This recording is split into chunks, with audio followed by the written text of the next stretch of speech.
He has a Sector 1 with massive long straights, a Sector 2 with higher downforce and chicanes, and then a Sector 3 with a compromised setup. Does this guy literally have, like, a tick sheet where he goes A, B, C, right, let's go?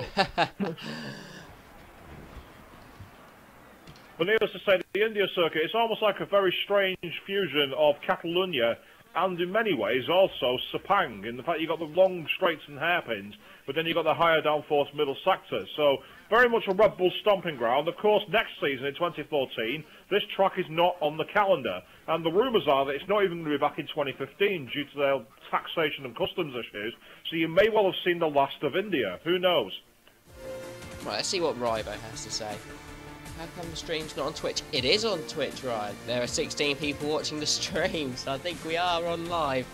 And it is on Channel 2 as well, for all of you who are watching. Yeah, it's definitely on Channel 2, because I've actually received a message from Motorsport Nerd. He's saying maybe next we'll go to Madagascar. Well, I won't put it past Bernie Eccleston. If one of these companies out there in the Nigers which make oil says, we want to race, Bernie, I reckon he'd probably throw a carrot at him to make it happen. An F1 race in the desert, that'd be interesting, wouldn't it? Velocity going very, very slowly down towards turn 4 there. Not quite sure why. XRL LGS is at the head of the snake at the moment, but he's also going very, very slowly. And is simply letting one of the Ferraris through. Interesting. That's Paragon 125. We are on the outlaps at the moment, view. Not much else to really say at this time. One of the things that this track was characterised for, though, was that last season in F1, drivers were allowed to go the long way round at the corner just coming up now. I think it's turn 8, where there's a little bit of AstroTurf, and the drivers were always allowed to go off. And all the commentators, the likes of Eddie Jordan, the likes of Anthony Davidson, they were all saying, well, if it's slower, why are you always going there? And I completely agree with that. It really irritates me that they're allowed to go completely off the track. The white lines are there for a reason. So in XRL, we will be punishing that if you try and do that trick. You will get penalties. It's interesting to see why... Did you speak to that Nero Toasty when he was in here? Because I spoke to him and he didn't say a word. And I assume... Who is this? That Nero Toasty. He was in the party just before we started the game. No, he wasn't. Righteous Tag was in the party. It was a private conversation. No, but then he came. He was in here because I invited him. And then... I didn't see him. Must have so been I was away. attention I'm paid. But in the meantime, Paragon 125, locks up very badly going into turn 3 now. Totally locks all 4 tyres. Option tyres will not like that. Potential for flaps, what's there. And then we've got, well, this long straight. This long Pedal straight. to the metal and cruise here. It is. It's one of the longest straights in the F1 calendar. And you should be topping out just over 200 down here. Very wide entry to the corner, but all of a sudden tightens up. And clip that bollard as well. You know how destructive those bollards can be at Bahrain and other tracks like that, so yep. I wouldn't recommend battling with the bollards on this game, to be honest. No, Through exactly. turns 5 and 6, rocking on the accelerator, but too much of the inside apex there at turn 7. He's done exactly what we were on about, going off the track on the outside of the AstroTurf, and then we're into this very strange corner, which is sort of like, and what was that force you doing? Parked on the apex there. Luckily it was ghosted, went right through him, but that's kind of like a weird inverted version of the Istanbul turn 8, only it goes a lot tighter. Very strange corner, that. So Paragon's back finish, that all got ever so wide out of that corner there. Final corner, very late apex you can take. Let's see what he does. It's going to be 25s, 24.9. 124.9. It's a disappointment for him. Thing is, though, Ice Cold Andy did a 125 in the Lotus T100 in the 80s cars, so expect him to smash that.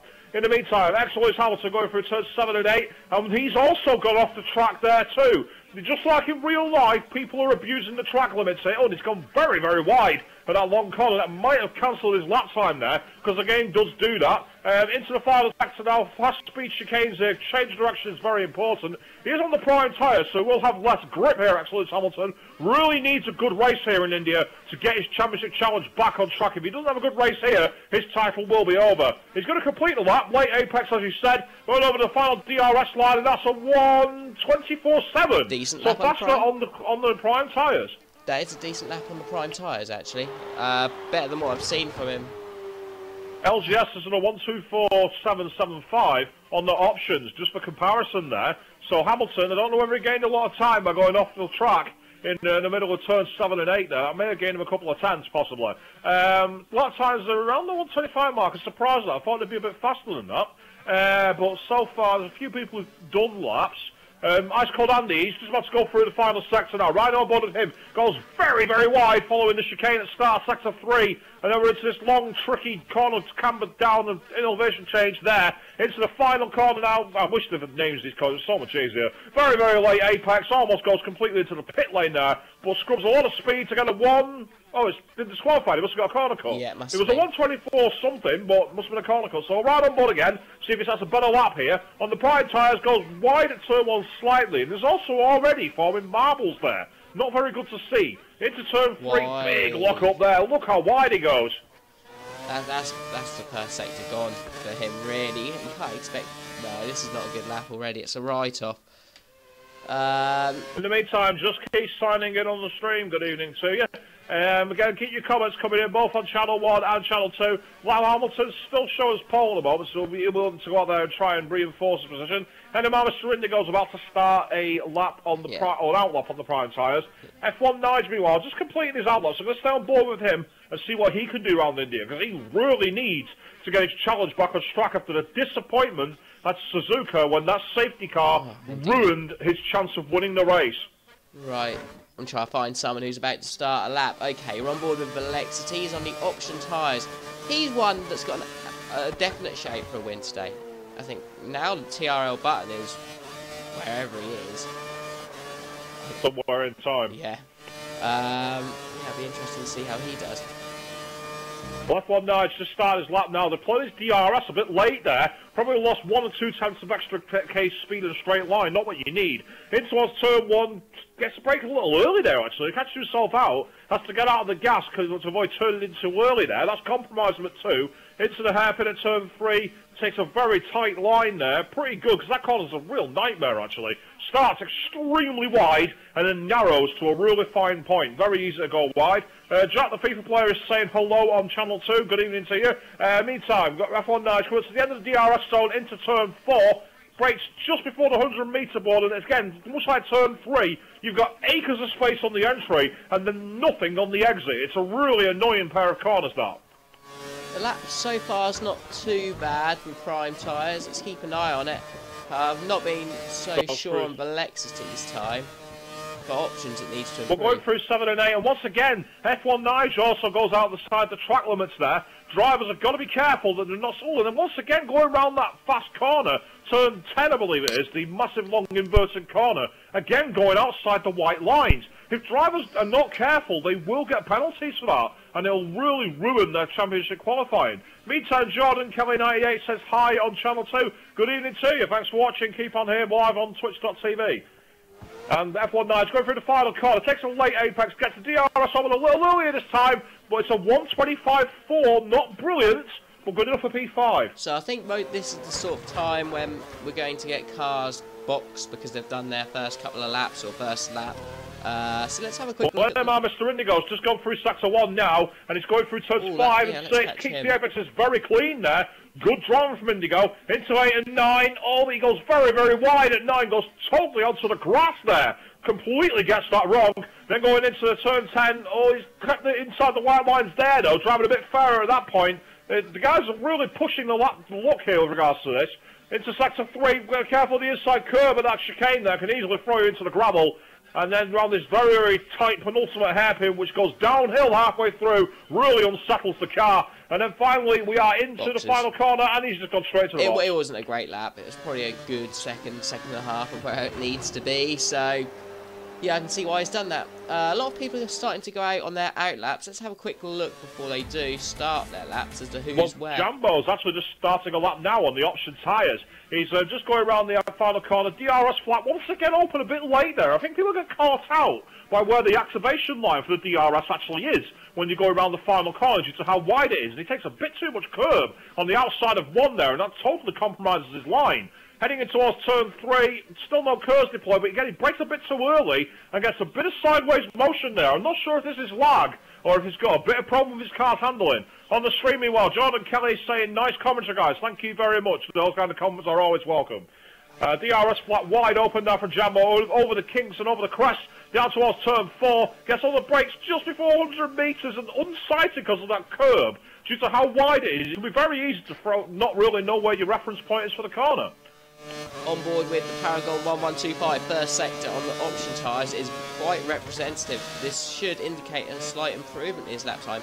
Well, that might be a corner cut there, that might be his lap over. We'll keep on board with it though. I think Jambo may have done the same thing. He managed to do the opposite of everyone else at turn 9, in that he turned onto the inside and clipped too much of the curb there. We'll have to see what happens. Going into sector 3, just over the minute 6 mark. Taking a very, very wide line through that first chicane of the final sector there. Got nowhere near the apex. And then we're into this downhill hairpin. I'm going to call this the downhill because it's so much easier. And he's backed off. Meanwhile, on my stream, Just Keys saying his season could well and truly be over. Why is that? Meanwhile, Team Matterbull's gone P1 provisionally on 124.7 on the option tyres, though. XRL Button, don't know where he is. I don't know why he's not XRL here. Bobbets, meanwhile, just going through turn 3 at the start of sector 1, and he actually got a decent line on the entrance to the corner there, but then has got poor drive off it and has got no speed whatsoever. Are we going to lose a connection here? I really hope not.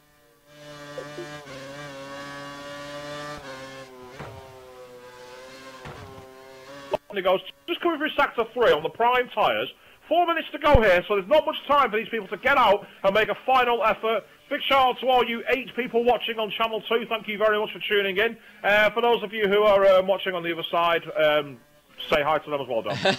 Well, good to see 14 of you, 22 altogether watching, so it's a decent size, decent amount of people watching the stream. I know Top Gear's on, which can affect how many people watch on a Sunday night, because a lot of people like to watch that. It's a big difference maker.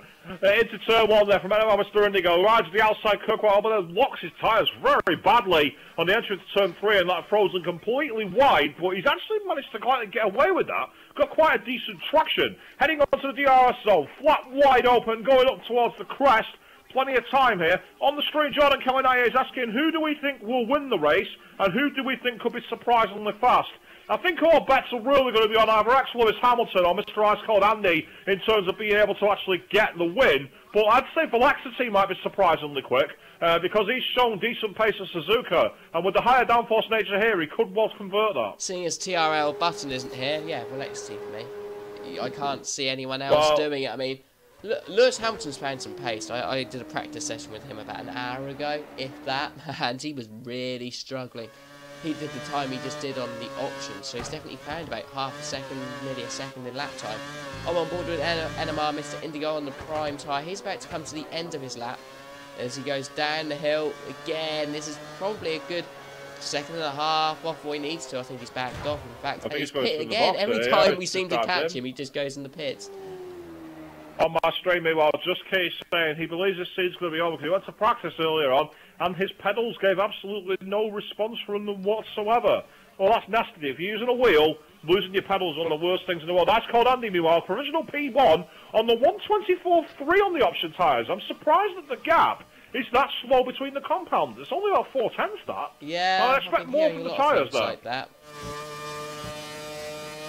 Team Matterbull, meanwhile, he's about to start his final run here. Just under 2 minutes left to qualify. There's enough time for these people to get round and get one final lap in. Takes a very tight apex there, Matterbull, and that actually cost him a lot of traction. So that's going to really compromise this first sector. Getting a great launch off that final corner is so crucial when you set your qualifying lap. Heading through turn 1, gets the apexes nice and clean, rides the curves on the outside quite well. Then we're into turn 3, and once again, locking the tyres there, Matterbull. And then almost slides the car and almost spins it due to too much curb. This is really not very impressive from Matterbull so far. Right, who are you on board with at the moment? Team Matterbull. It's just going over the crest now towards turn 4. DRS flap open, but I can't see this being a very representative lap, to be honest. A couple of times he's lost the back end, had to correct it and get out of the gas, and that costs so much in the way of pace. On the stream, meanwhile, John and Kelly asked, how much effect do we think tyre wear will have? Well, in this game, the tyres do seem quite brittle, so I expect them to be a big effect. But with the gaps between the compounds so low, I actually can see people just going one stint on options and then priming it all the way to the end of the race just to try and get the stop and reduce one pit stop. Lewis Hamilton could not improve on his lap time on there. It was very, very close, though. I'm now on board with XRL LGS, who's on the option tyres. And he did improve his lap by a tenth, albeit I saw him exceed track limits at every given opportunity, which is not a good sign. So dived into the box, so his qualifying is over. Speaking of LGS, I will say that he's now stepped down from qualifying from commentating with me on GP2. Yeah, so you'll be shame. seeing me and Chris Moss bringing you that instead from now on. Yeah, Chris is a adequate replacement, if not more. I think he'll be a good co-commentator with you. So before, and I have no problems at all. Paragon to 125, heading down towards turn 5 now at the start sector. Interestingly, they've got a black dot moving down the pit lane. Isn't the black dot usually the safety car? That's what I thought, but I think that signifies it's the end of the session as well. I was going to say, I've never seen a safety car in qualifying before. LGS improves. Car, but I've never seen a safety car. LGS improves by a tenth. Lewis Hamilton, and I think that's Sean in the LGS went massively off the track at turn 10. Right, so I'm on board with Bobbitt, who is now onto the options. Yep. He's had to resort to going onto the options. It seems like... look how wide that is there. That's nonsense. That's totally going to give you so much extra speed. But he's also got a lot of traffic up ahead all of a sudden. Are these the computer-controlled cars? I think they are. I think this is when after you finish a session, the computer AI starts to drive your car. And look at how much he's compromising his lap here. Everyone's getting in his way. That's not their fault, though, is it? They're just all ghosts. No, that's the problem. But he still looks pretty competitive, surprisingly. What's he got here? Despite the traffic, a 124.5. And unbelievably, that puts him up into P4. Very good job despite the qualifying. And then Velocity out of nowhere at 24.0. That's superb. That's a decent lap from all of them. It's actually pretty close. Second covering the top 8 with F1 Nige on the primes, 3/10 off. And then you've got the likes of NMR Mr. India, who is struggling slightly, but hopefully will pick it up for the race. He does seem to have very good tyre wear.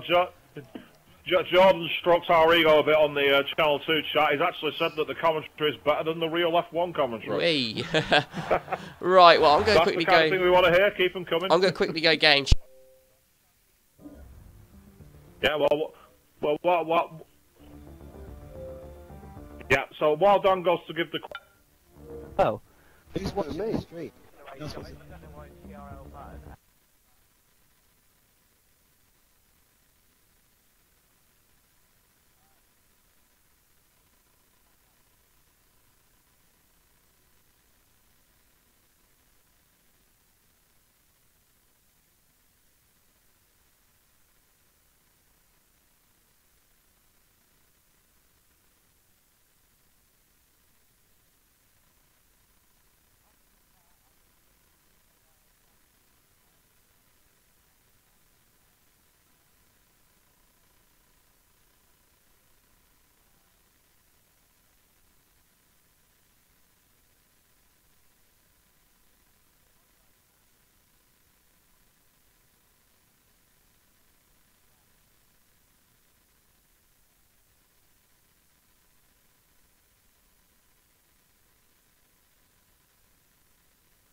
Other than that, good luck. Oh, that's video time. Second place then, ex-Jambo in third. XRL Bobbitt with that scruffy lap caused by the traffic was still able to pull out a very good time, so well done on him for doing that. P5 XRL LGS, who was really pushing the track limits a little too much, and no doubt the stewards will be paying attention for that in the race.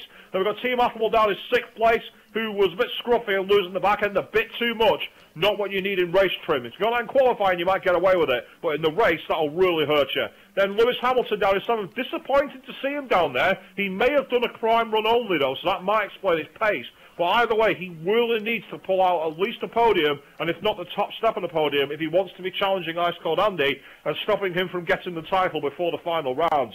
Paragon the 125 in 8th place, and then F1 Nige in 9th for 125.5. That was on the prime tyres. Sean Bean 22, meanwhile, and NMR Mr. Indigo, they didn't get laps in. Didn't see what happened from Sean Bean, but NMR, every time we got on board, he was going straight into the box. Now, I can only assume that he had corner cutting, and rather than waste the tyres and go for a second run, thought it would be best just to preserve the life in those tyres and make sure that he's got them for the race. It was a shame we've only got 11 tonight. I was expecting 13. Nero Toasty, don't know what he was doing. He was there, he was ready to race. And TRL Button, I've been seeing fantastic lap times from him all week.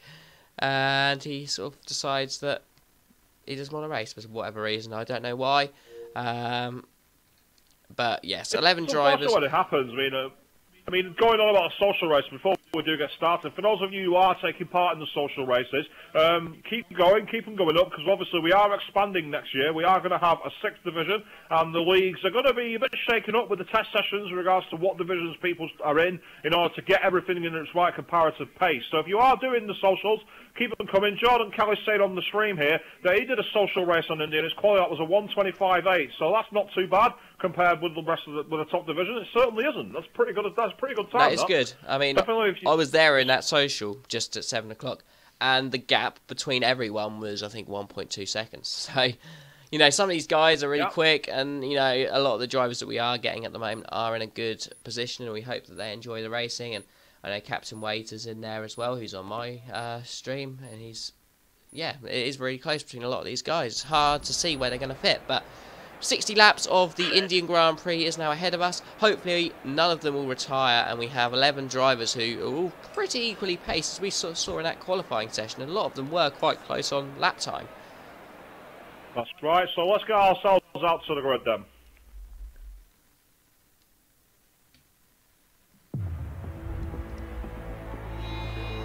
So, Bud International Circuit on the outskirts of New Delhi in India brings us to round 16. Can Velocity lead from pole position and take on the spoils? Will Ice Cold Andy come from second place? And also, ex-Lewis Hamilton F1 Nige, will they have the pace of the primes to overhaul them on the long run? We're going to be waiting for the 5 lights to go out. At that point, we will be racing here for 60 laps at the round of New Delhi, and we're off now. There's a bit of a delay there, wasn't it, for the lights? Yeah, I was thinking, we're off.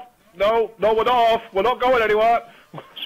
So that's first one. Vlaxticky's first position. But behind him, he's got very, very wide. Jambo and Ice Cold Andy filter into second place at first. And Ice Cold Andy's going around the outside of turn 3. This would be brave here. But he's going for the cutback down towards turn 4. Be a great opportunity. We've got a massive scrag going up behind. Meanwhile, in the McLaren, I think that's XRL LGS, who's currently in P3, and he's being chased now by Jambo in the Force India, who's got a poor traction there, and LGS is now closing down on behind Ice Cold Andy and Velocity. Ice Cold Andy, well, look at the inside towards turn 4, backs out of it under braking, just right enough. Maybe, look at great attempt there by Bobbitt, I believe that was, in the Williams, but just too far behind next Jambo to affect the pass. There was something happened down at turn 1. It looked like a Mercedes of F1 Nige got involved with, I think it might have been Indigo. I'm not too sure. They were the two guys at the back. It was outside the exit of turn 1 going down to turn 2. Riding on board with Bobbitt here is right behind Jambo, who's really not let LGS and Ice Cold Andy or Valex to get away. We've got a close scrap here. The top 5 are covered by maybe 2, but both Bobbitt and Jambo going totally off the track at turn 11. Meanwhile, I'm being asked what's happened to Bernie. What do you mean what's happened to him? I'm here. He's still in the chat as far as I know. Can you hear him? You should be able to. I've got everything on and working, so... Yeah, I can certainly hear him. Let us know more viewers. In the meantime, ex-Jambo now, getting up behind XRL LGS, heading out towards turn 1. Ice Cold Andy's fallen away a little bit from Velexity according to the radar map, but he's keeping him honest, waiting for the DRS. And the DRS is going to be a big change here, and that's going to make things more difficult down towards the later part of the track. Right, so... XRL, yeah, sorry. Continue. I was just about to say, LGS locks all his tyres now going into turn 4. Locking there is a big problem. It is. Heavy braking zone, it's so easy to go and get out of sync there. Blind apex as well, you just don't know. Sometimes on the 100% fuel, it is quite difficult to just be able to get it perfect every lap, because... Bobbitt's going late on the anchors, thinking about a very, very banzai dive there, and it's forced Jambo to take a bit to the outside there. I think it compromised him a little bit, caught him out, heading out towards turn 5. It is possible to overtake him if you get very, very late on the brakes, but Bobbitt thinks better and better of it, almost goes into the back of him there, totally gets that wrong, but just about gets away with it. We're seeing a lot of guys abusing turn 9 there. Everyone seems to be going up, and Jambo's got off on the inside at 10. He's really not liking this heavy fuel load at the moment. Look at that. He's got off the track 4 times in one corner. That's ridiculous. I think it's just pure. He's just not got any confidence in the car. Even so, if he's going outside the white lines that much, we're lucky if he gets even to the end of the racing, let alone if he gets any penalties. But let's think about the inside of Ice Cold Andy's already in the pits. What's going on there? Not too sure. It's hard to get on board because they're all... Everyone's driving past him. Get out of the way! So Bobbitt's is now up into P4. Get out of my way. He's already boxed. I wonder if he lost the wing. He's actually changed his tyres. He's now in 10th place on the primes, and I think he's going to get past for 11th here. Indeed, F19 has just gone through. Ice Cold Andy is at the back of the pack. That is an odd one. I wouldn't have expected that one at all. Not at all. Meanwhile, LGS now is under threat from Jambo, who's got the DRS flat wide open down towards turn 4. LGS defends to the inside. Jambo thinks about going a long way around at turn 4. This will be brave, and no, he's got that completely wrong. Gone totally off the track, and that's going to cause no traction here. And look at this now. Bobbers is massively under threat from both Ferraris. We've got Paragon at 125, and then right behind him, Sean Bean 22. We've got a 4-car sandwich for 3rd place now. Paragon the 125 goes off at turn 7. That allows his teammate Sean B to get a look at the inside towards turn 9. He can't go around the outside of 10. Surely not. This is unbelievable. How did he do that? It's not over yet. No, he's just not got the inside. Paragon the 125 goes off on the inside, and Sean Bean makes it stick. Superb. That was a really good pass around the outside, both on the same tyre compound, so there wasn't any extra grip for either of them, and he just breezed round there at times. That's an overtaking a week nomination already. Definitely. Meanwhile, Motorsport Nerd is just asking alternate strategy, question mark. I can't think of any other reason for it unless he hit somebody and lost his front wing. I can't think of any other reason why he'd be in the box this early. No, I don't understand why he'd be in the pits at lap 2. It must have been. It was for tyres, wasn't it? Because we saw him. He's now on prime. He changed to prime tyres, definitely. Now XRL has just got a poor run out of turn 3 there, going into the hairpin. He's locked his tyre on the inside. Jambo's got a great chance now because he's going to have DRS here, and he's going to have better traction off the corner. Kerr's defence being deployed by LGS.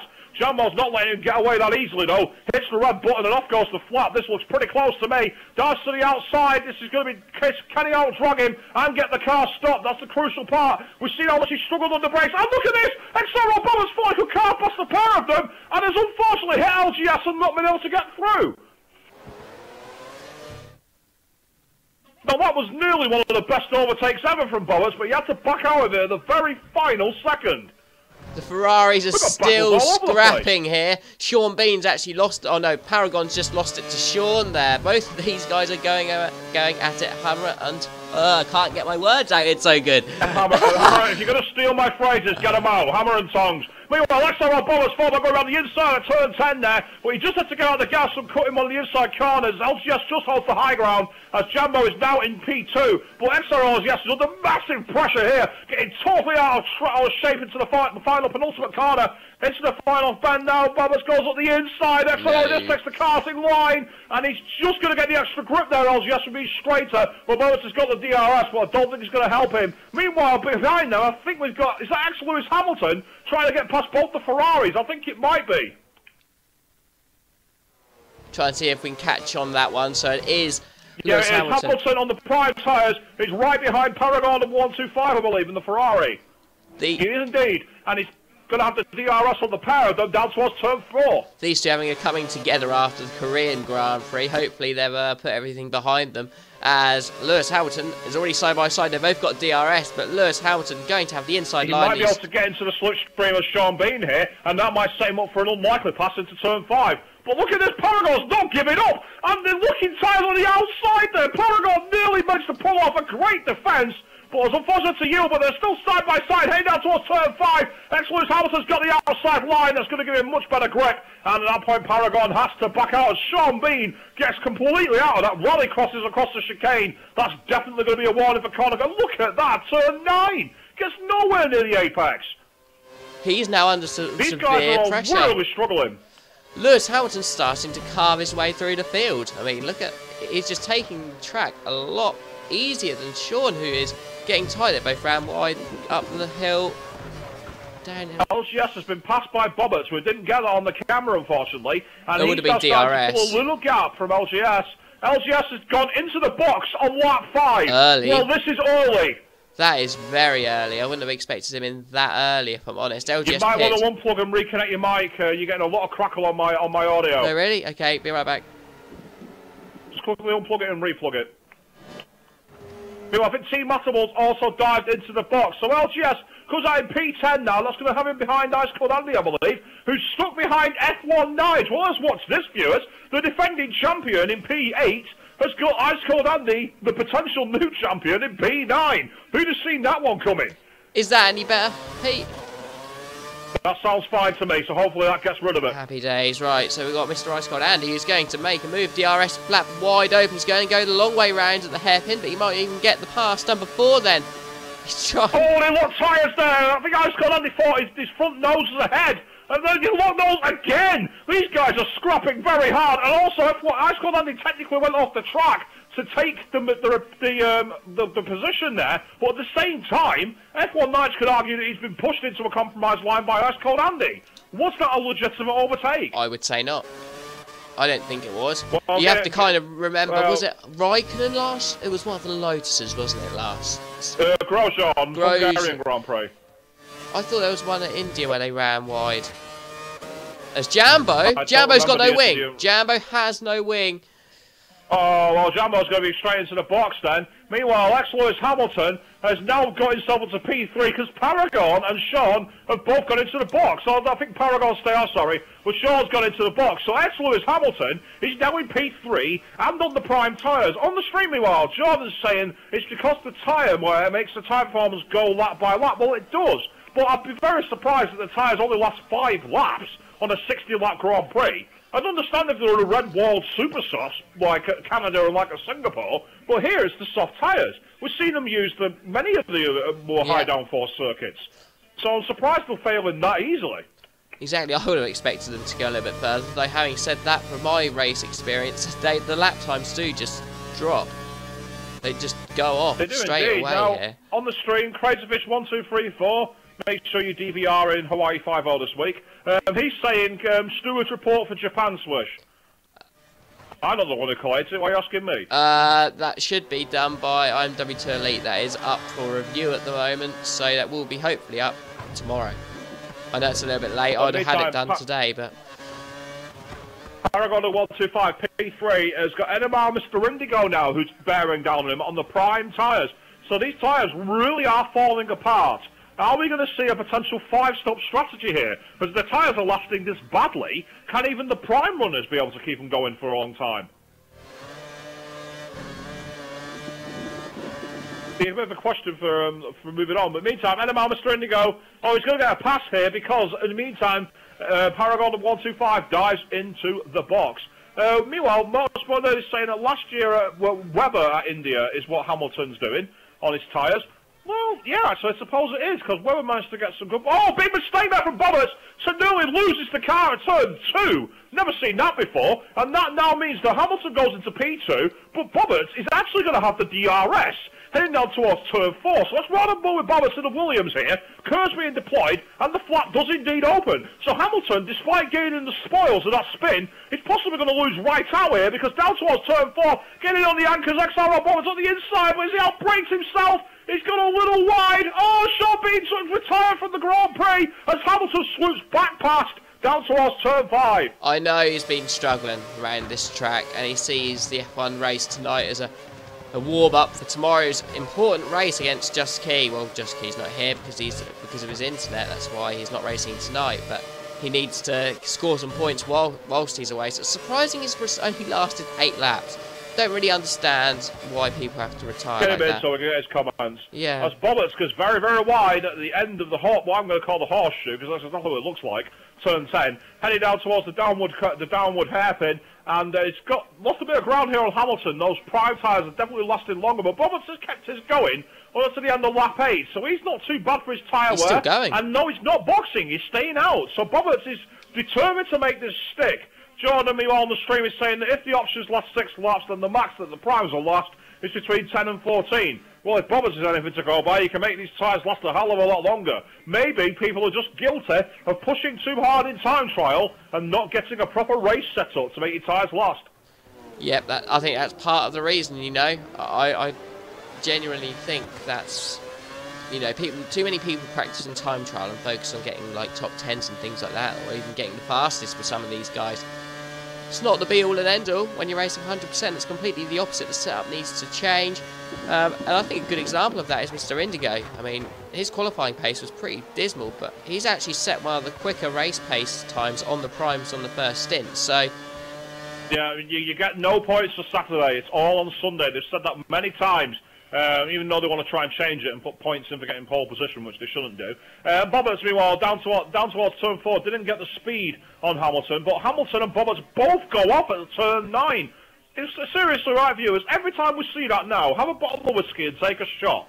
Tell me how long it is before you pass out, because I'm seeing it every single lap by every single driver. It's disgraceful.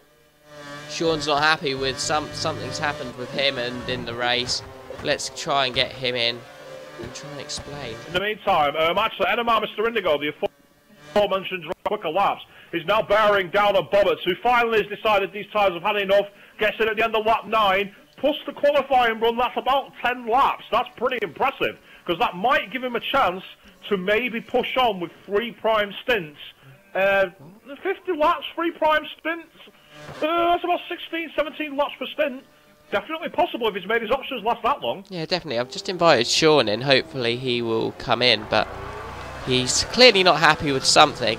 We'll try and get to the bottom of that, hopefully. Hopefully he'll come in anyway. Aye, definitely. Hopefully we'll get his views on this. So meanwhile, Indigo now has fallen out on its own. So Ice Cold Andy is recovering well. Him and F1 Nige are 4th and 5th respectively.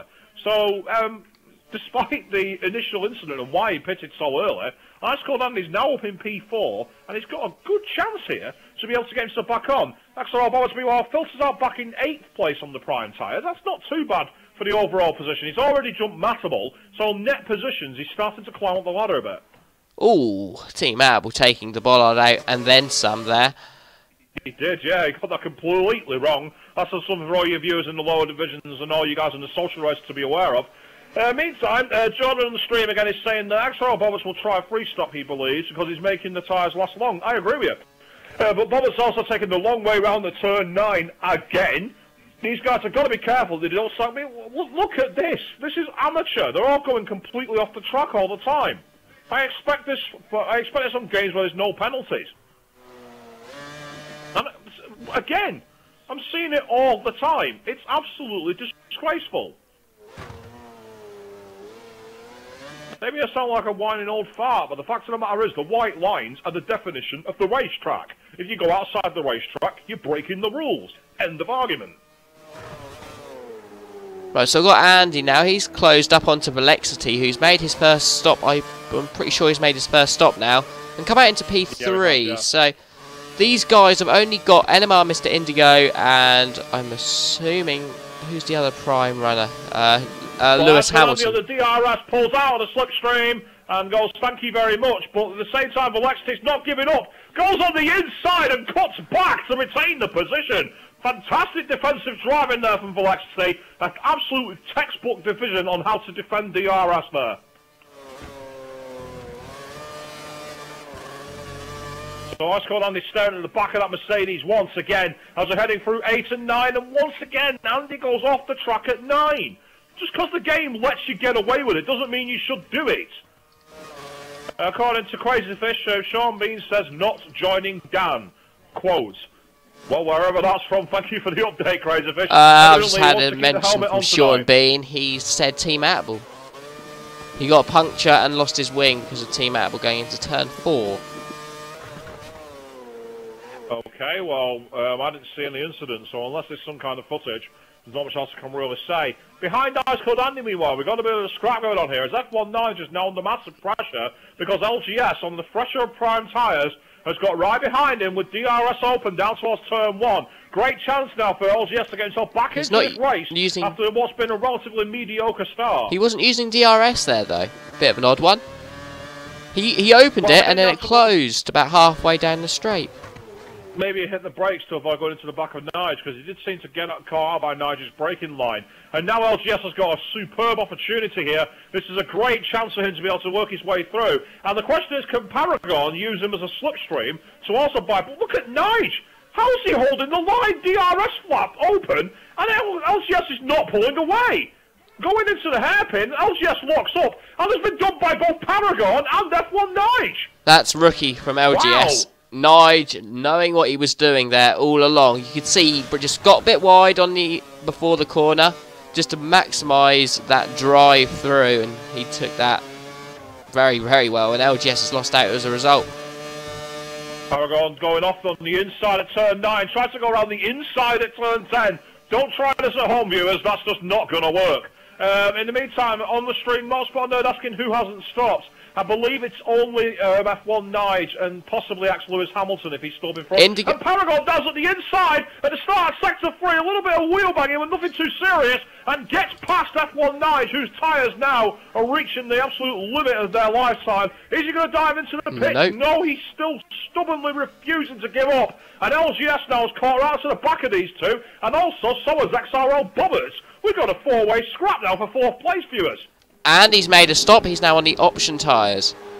Bobbers followed down at the inside of LGS there, got caught out by the braking of the McLaren and had to back out.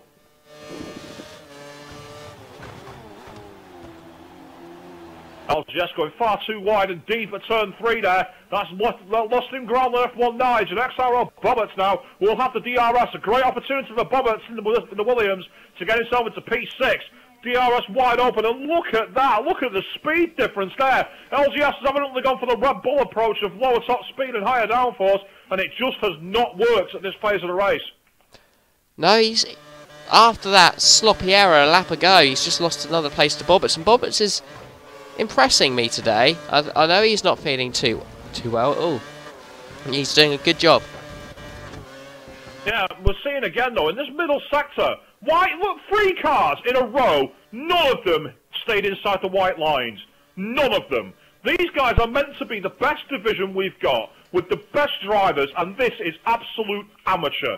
This is absolutely disgraceful. And LGS has somehow lost his front wing. LGS has hit the invisible wall. He's hit an invisible wall at the hairpin, not the hairpin, the chicane, sorry. And yeah, that's lost his wing. Well, that's just... that's ridiculous. Seriously, really, how are we supposed to do this? It's ridiculous. On the stream, meanwhile, Jordan is saying the driving from these is just so bad. They are extending so bad. Well, that's pretty much what I said. They're all going well outside the limits. Yes, maybe the game doesn't punish you. Doesn't matter. We will. If you're doing that all the time, you are going to get penalised. If you're going to get drive-throughs, and if it's not enough for you, we'll possibly even disqualify you. The fact of the matter is, you cannot cut the track. Well, the thing is, we'll watch all the other divisions, and they won't do it anywhere near as much as these guys. Is that why they get their pace? DRS flap on from Bobberts, F1 Nige, thinking about defending to the middle of the track. Bobberts is going very, very wide here, just been left enough room. Can he make it stick around the outside into turn 4? He's got on the anchors very, very late there, and has made that move beautifully come through. F1 Nige falling further and further through the field, but it's fighting back down towards turn 5, and fancies a go here, but has had to back out, and now he's got Team Matable all over his diffuser as F1 Nige goes totally off the track at turn 6 into 7 and 9 here, and we're again going completely off the track as Matable keeps it inside the lines, evidently showing that people just will not stick to the rules. Jordan, meanwhile, asking when do we think drivers are going to start to pit again? Well, to be honest, I don't really know. Because when we saw Ice Cold Andy pit very, very early, and then we saw Bobberts make his last very, very long, I really don't know what the best strategy is. Andy is actually pit again. He's on the options, and he's all behind the back. And Andy's trying to go around the outside of Team Matable. That's Andy. Yeah, he's got... That's Andy, sorry. He's having come out of the pits there. And he's got the DRS for following Matable, and that's a sensational opportunist overtake. Matable's not having any of that. I think they were trying to get on the inside of turn 1 as Andy goes wide onto the rumble strip. That'll slow his car down, heading on towards turn 3. This is where if he gets the right entry, Matable might be able to fight back on the DRS. But Andy's taken that pretty sweetly, and despite going wide, has got the extra drive, and Team Matable's fight appears to be over, as we've already got another car leaving the pits, so 2 pit stops in 15 laps. I think a 5 stop's definitely on here. Right, so George wants a rundown of the results. We'll quickly get to that in a short moment. We're just going to watch Team Apple trying to get past Andy, but Andy holds position. So let's have a quick look then. We've got Velexity out in the lead. Let's actually see how many stops they've all done, because that's quite important. So with one stop, Velexity's got a stop ahead of anyone. Lewis Hamilton and Indigo have yet to stop on those primes. They're making them go a long way. We've got Paragon in 4th with Bobbits in 5th. They'll effectively be 2nd and 3rd, with Andy pitting twice already in 6th place. Team Atable is in 7th with Jambo 8th. 9th is F1 Nige, and last with is LGS after his broken wing at the invisible wall in the chicane in the 3rd sector. He is... Ice Cold Andy once again going wide off the track at the start of sector 3. Really not respecting the track rules here. On my stream, Sean Bean is saying, haha, best division, you crack me up, Switch. Well, they are meant to be our best division. They are meant to be our fastest and do all the longest races. These guys are the premium division. And the fact is, when you're driving like this, I'm sorry, it's nothing but amateur. And I'm really unimpressed by it. Right, here we go. I really don't like it, but people cut the lines like that. NMR Mr. Indigo is trying to get P2 out of the battle of the guys who haven't made a stop on there. He's still going, 16 laps in on those primes. Indigo, every week you see this from Indigo. He does a lot of laps. He's got DRS active on Bobbits. Bobbits goes to the middle of the track to defend down towards turn 4. But Ice Cold Andy's not having any of it. People going around the outside. Bobbits is trying to defend on the inside and cut back here. But Ice Cold Andy, oh, don't know if he was just inside the lines or just outside there. And unfortunately, he gets past Bobbits. But again, it's one of those potentially suspicious passes. We saw that on F1 Nige earlier in the race from Andy. And he's got to be careful. He doesn't push the rules too much.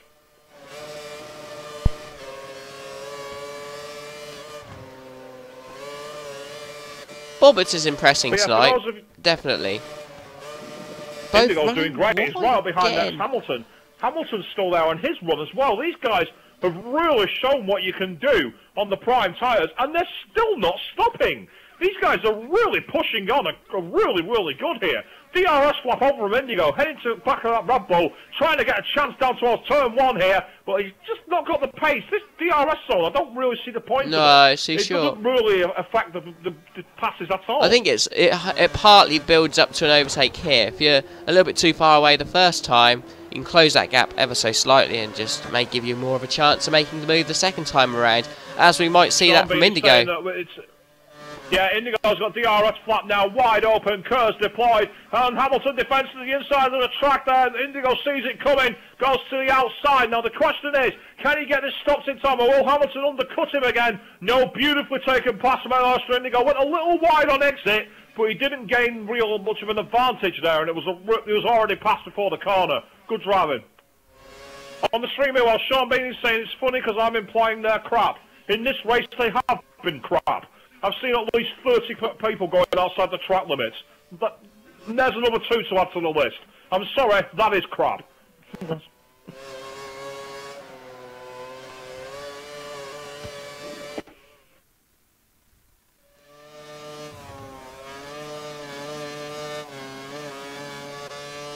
Trying to find another duel on track at the moment. Did see 2 cars that look pretty close, but that's all dropped off. And he's closing. XRL just lost a bit of time, actually. And he's closing in on Paragon, and they've both gone wide there.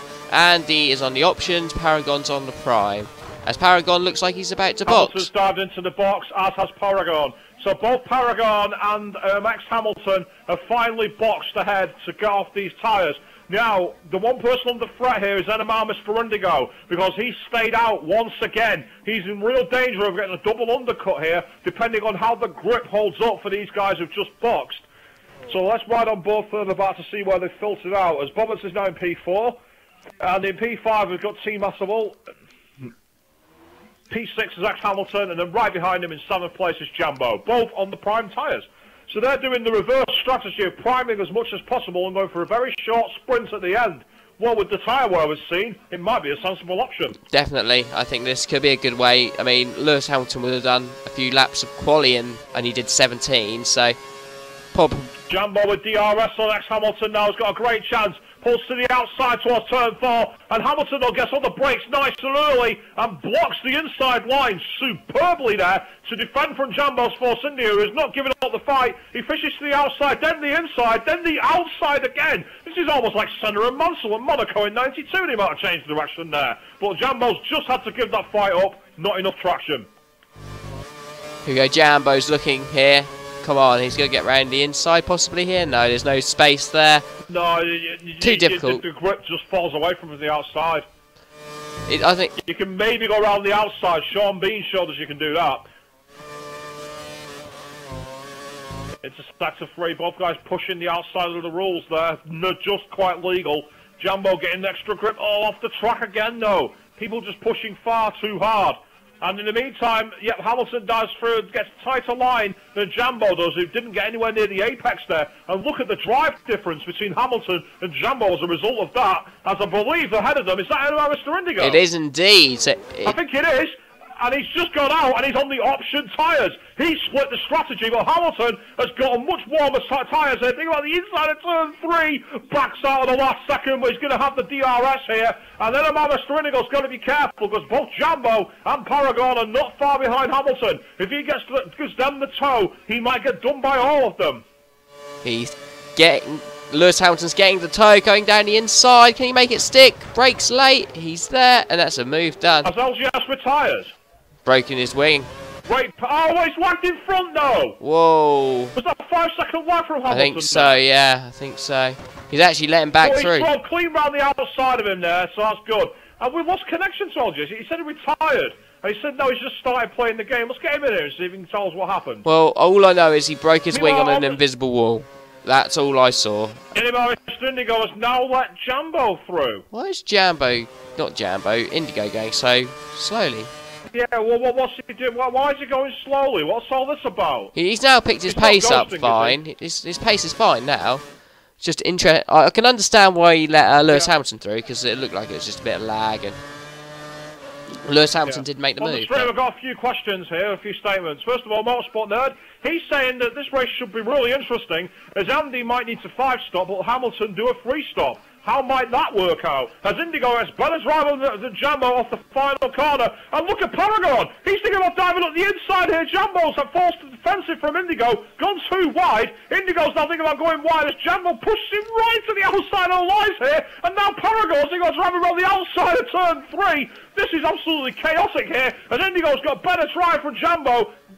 Paragon's not quite done the same. Indigo pulling to the inside, DRS active, and he also thinks he's going to try and drive clean round the outside of Jambo here, who's got the sparks flying off the bottom of that car. Paragon using Indigo on the extra toe here, and dives on the inside of the bar. Whoa, that's a move. Fantastic stuff. That is the best move I've ever seen going into that corner. Overtakes 2 of them. It just goes to show if you get the toe right and you're really confident on the brakes, you can really make up the positions here. That was sensational driving. So now Indigo is all over the back of Paragon, and he's not happy about being done like that, and I'm sure he's going to be keeping this battle going. Meanwhile, on the stream, Jordan's now saying the rules are non-existent. No, they're not. We can impose our own rules. Make no mistakes about that. Meanwhile, Fitzabali14's checking in, saying if everyone's cutting the chicanes and ignoring the rules, what difference does it make if you penalise them all?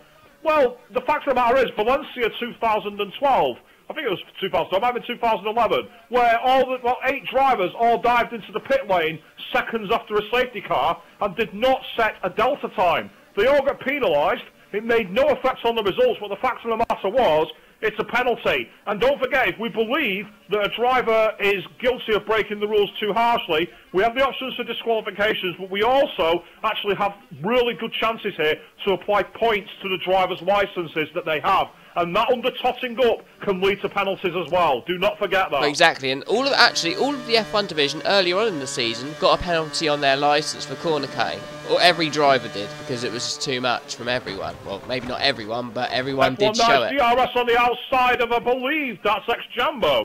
It is. Not giving up the fight in the Force India there. Oh, touched wheels there, F1 Nige. Really pushing a little close, but Jambo has to let him through. Meanwhile, on the stream, Jordan's saying that this is a bad example of how bad Codemasters are in terms of online creation. Ouch. Speaking of Co-Masters, they're doing And illegal also, leagues, so I don't know if you've heard anything about that, Pete, but I know that we've tabled our application and we're waiting for a response.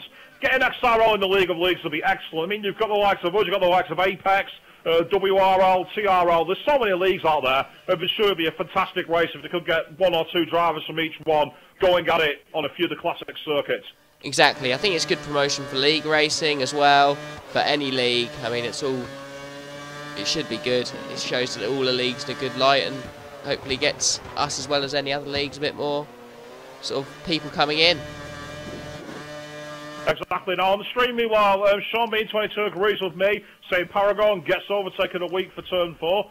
Enjoy, everyone. I think he's pretty right on that one, because that was a fantastic move. It'll take something very special from the other guys to top that. But hey, there's still more racing to come, so don't rule these guys out.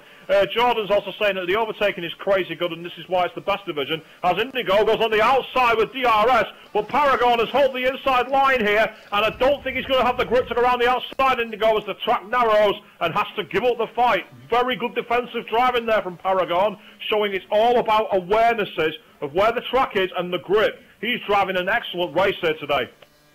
Indigo's been stuck behind the Ferrari of the Paragon here for a good few laps now. You'd think him being on the options he could get away, but he's just not. Currently running in P6, so he's not doing too badly, but he needs to really get a move on. He can't be stuck behind a Ferrari on prime tyres for too long. Well, how many times have you seen this in real life as well? Another corner cut happens there. Have you seen this so many times where drivers get caught behind the slower driving prime tyre purely because of the setup? You only have to go back to Korea last season with Nico Hulkenberg. Despite the pace of that Ferrari and that Mercedes, could they get by? No, purely because of how he was driving on the day. And Paragon is doing exactly that, using the racing line and the narrowing nature of the track to his advantage. More power to him. I had the phone there. Someone's answered it now though, so we haven't got that annoying sound in the background. Didn't realise the phone was in my room. Indigo's got a great chance now on Paragon, though, because Paragon's not got a big gap ahead of him here, and he's already pulled to the inside Paragon to break the toe. That's intelligent, but why isn't Indigo following him? Too late, Indigo's not closing enough. He needs to get out. Well, he would have been closing if he'd have followed into the inside and got the toe, but he decided instead to stay to the left. Yeah, I don't understand that at all. Why? Makes no sense, and we've lost connection to LGS. He's decided to finally depart.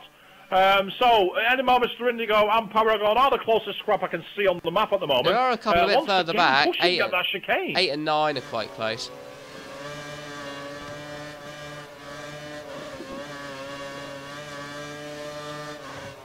But they are. But I'm going to stick with Elimar and Mr. Indigo at the moment, because this has potential effects on the podium here, because of the fact that he's on the slower on the faster tyres now, and he's going to have to use the slower towards the end of the race, whereas the likes of Hamilton will use the faster ones. Yeah, that's the right. Final corner, Indigo gets a bit of a lock on the tyre there, goes a little wide, but Indigo at the same time behind Paragon has just not been able to close the gap. He seems to lose quite a bit of time in that last sector. We have someone in the pits towards the back, so that actually ends that battle for the last 2 places. Indigo goes a little too wide at turn 1, stays on the curb, kicks up the dust, and that will have affected his grip levels there. We question whether he's got any actual debris on his tyres. And look how close Indigo is there with the curves active. This is his best opportunity, but he has to stick underneath the Ferrari. And once again, he doesn't. But despite that fact, he's been able to get much closer now, much more stop speed here. Can he get the car stopped into the corner ahead of Paragon, who's shown he's excellent on the brakes so far, but not good enough to be able to keep the plate. Paragon nearly losing it on exit on the curve there. Very, very well saved. Right, George wants another rundown on the, Motorsport Nerd, wants another rundown on the pit stops. So let's have a look. So Velexity's pit once, Andy only pitting twice still, so he's going quite a long way on this stint. Robert's in P3, only pitting once, with Lewis Hamilton doing the same. Indigo has done the same as well. He's split strategy, so he's on the option tyres instead of the prime, which Lewis Hamilton is. So Lewis Hamilton's in a reasonable position and should get a podium, hopefully, from this sort of position. The Paragon is in P6, and he's done 2 stops, with F1 Nige only doing 1. T Matable has made his 2nd stop, with Jambo, the final one of the drivers that are finishing the race at the moment. He just made his stop, his second stop, and he's currently on the prime. Ice Cold Andy's just pitted again. He's gone onto the option tyres and is filtered out in 6th place behind the Paragon, the 125. So this is a crucial time now for Hamilton, for Andy. He's pitted for his 3rd stop after less than half distance.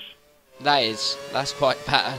That is quite bad. Lewis Hamilton, you would think he's going to go to probably nearing that flat 40. Wide open here. And XRL Bobbitt's defence to the inside for turn 4. Hamilton thinks about the outside and takes the title line and manages... Oh, I don't know if that's completely legal. He might have just gone off the line there at the end of the move. He's in P2, but I'm not sure if that was a legal overtake, as Bobbitt's now skips the chicane at turn 5. Guys, please stick to the racing line. No, just for me, please. There are a couple of guys that are going to lose out big time because they've made a pass and gone wide. You know, they've all been warned. They all know. I'm pretty sure Hamilton's just done that. Yeah, and obviously Andy earlier. So, well, they're going to be pretty much equal on the penalty front in terms of overtaking. I really don't. I mean, have you got one of those, like, you know, those old music sheets when you hold them out and they drop to the floor? You're going to need one of them for all the penalties tonight, I think. It's going to be like one of those sort of scrolls and you just like let it go and it just rolls everywhere. That's what I mean, yeah. You drop it in your house and you pick it up in Southampton.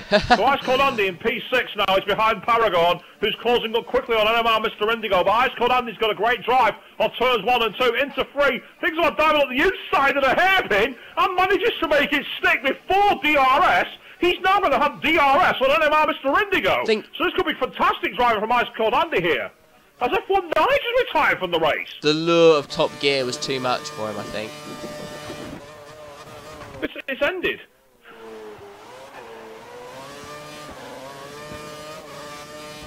So, as Cold Andy P5, NMR Mr. Indigo is stuck right on the diffuser of XRL Bullets' Williams, going into turns 4 and 5.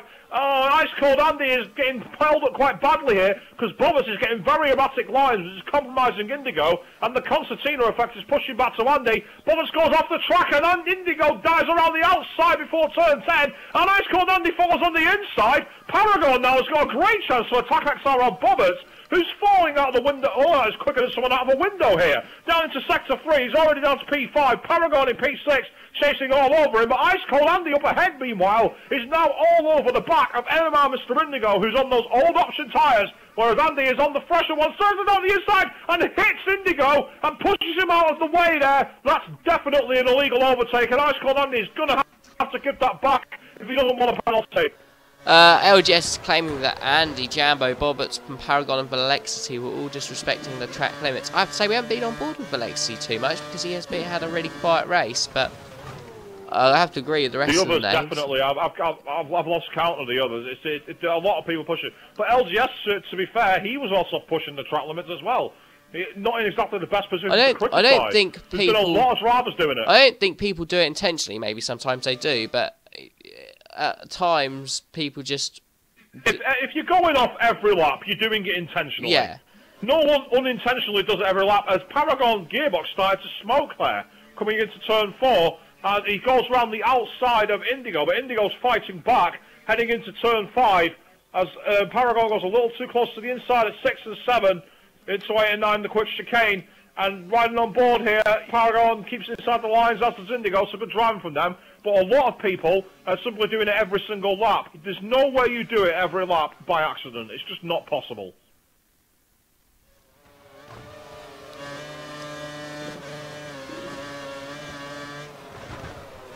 So Indigo once again stuck behind Paragon. He's going to be so annoyed about that. Yeah, it's been on the same stint on these option tyres. I mean, it's just not been good. I wonder if Indigo got lag, actually. Yeah. Because he's suddenly behind. He's lost a lot of time on Andy. I think he's had the 5-second lag.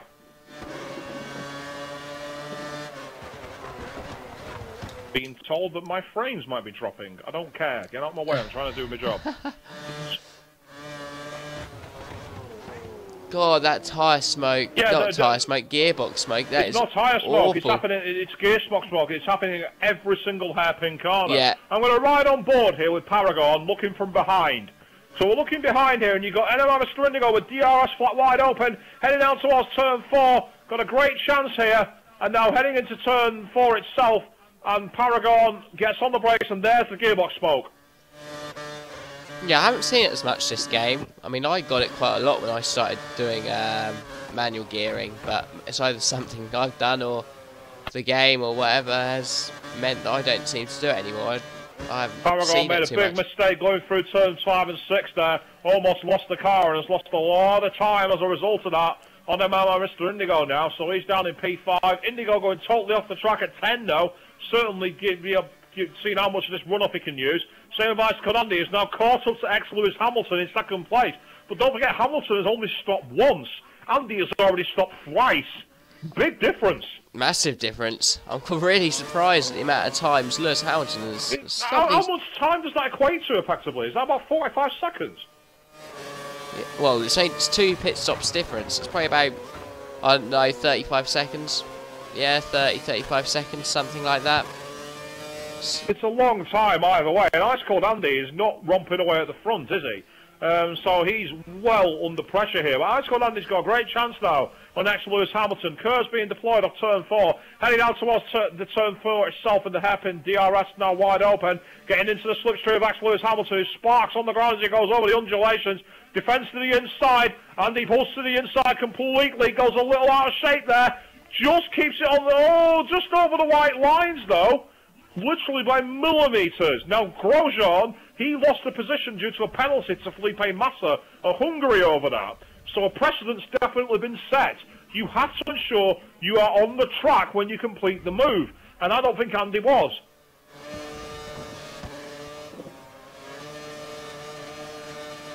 But Team Atable going on the inside there at turn 8 and 9. All that, again, it's like, I hate to beat the same drum, beat a dead horse here, but it's just, look at that. How can anyone be allowed to get away with what Team Atable just did? That was atrocious.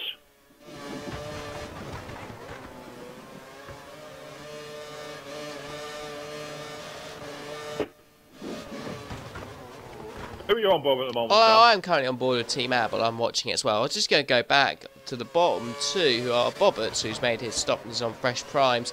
And he's got Jambo for company, so at least they're having a little bit of a battle, however far back it is. Team Apple, though, I'm back on board with him, and he's right behind the Paragon, and he's going to enjoy being behind at the braking zone here. Look at that. Face full of smoke and smog, like being in downtown Beijing with that thick of smoke coming out of the tailpipe. Kerr's being deployed, and Team Atable follows Paragon, who's changed direction once now. He can't move again, otherwise he will be in violation of the rules. Both guys have DRS, so there's no real advantage either side here. But Team Atable pulls to the inside. Paragon goes to a slightly tighter line, but Matable is through. So now heading out towards turn 5, Matable's defended to the inside. Paragon's got the cleaner line initially, as Matable goes a little wide. Oh, almost spins the car there. Don't know how he caught that, but he's technically gone off the track twice to defend his position. Paragon now goes completely off the track at 9, and as a result of that, he's getting closer to... Oh, look at that, Matable goes off at the inside, and then the outside of 10. I'm sorry, I mean, you see moves from Paragon, like the double overtaking. You saw Sean Bean driving around Paragon. Oh, great. And then you see driving like that, when they're not staying close to the racing line. It's so frustrating to watch. As Mr. Indigo dives into the box on lap 30. Still a good time considering he's on an options run. So he might be able to only get away here with one more pit stop after this for prime tyres. He's on options again, so I think he's going to do... He's going to do option and then prime, I think. So he'll do... What is that? Could be tricky to make him last that long, but we well, shall see. He's done his first 2 runs. Wide at turn 3. He's done his first... Oh, God. Little battle between Jambo and Bobberts has come right behind out. Look at that. Bobberts losing a place to Jambo at turn 1. Let's get on board here, because Jambo now has got ahead of Bobberts, who's fighting back into the hairpin, and then Bobberts realises he's hit him, so doesn't take the advantage, but now he's going to have NMR Mr. Indigo for company, who's going to have DRS and fresh options. Bobberts is definitely going to lose out here. Peachy... Oh, curiously, Indigo's not got DRS.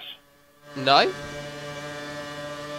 No, did Bobbers let him past? And then I think Bobbers deliberately let Jambo through, and also technically Indigo, and cut back ahead of him to get the DRS and retain his position. Well, that's intelligent driving.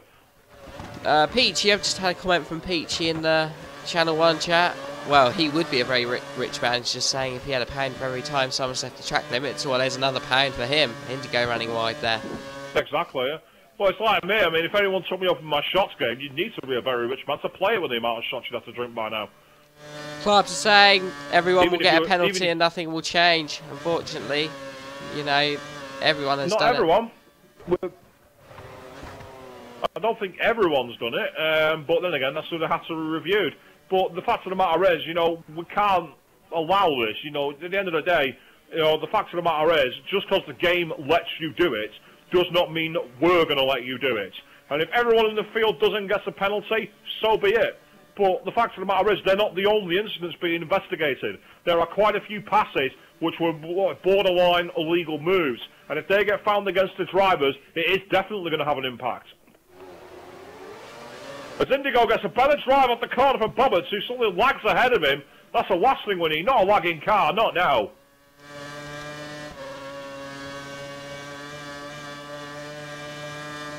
Right, so I'm on board with Indigo, but I don't quite understand it. Bobberts pulls right to the inside there and gets caught out by Jambo. Indigo nearly goes around the outside as a result, but has to filter into 8th place.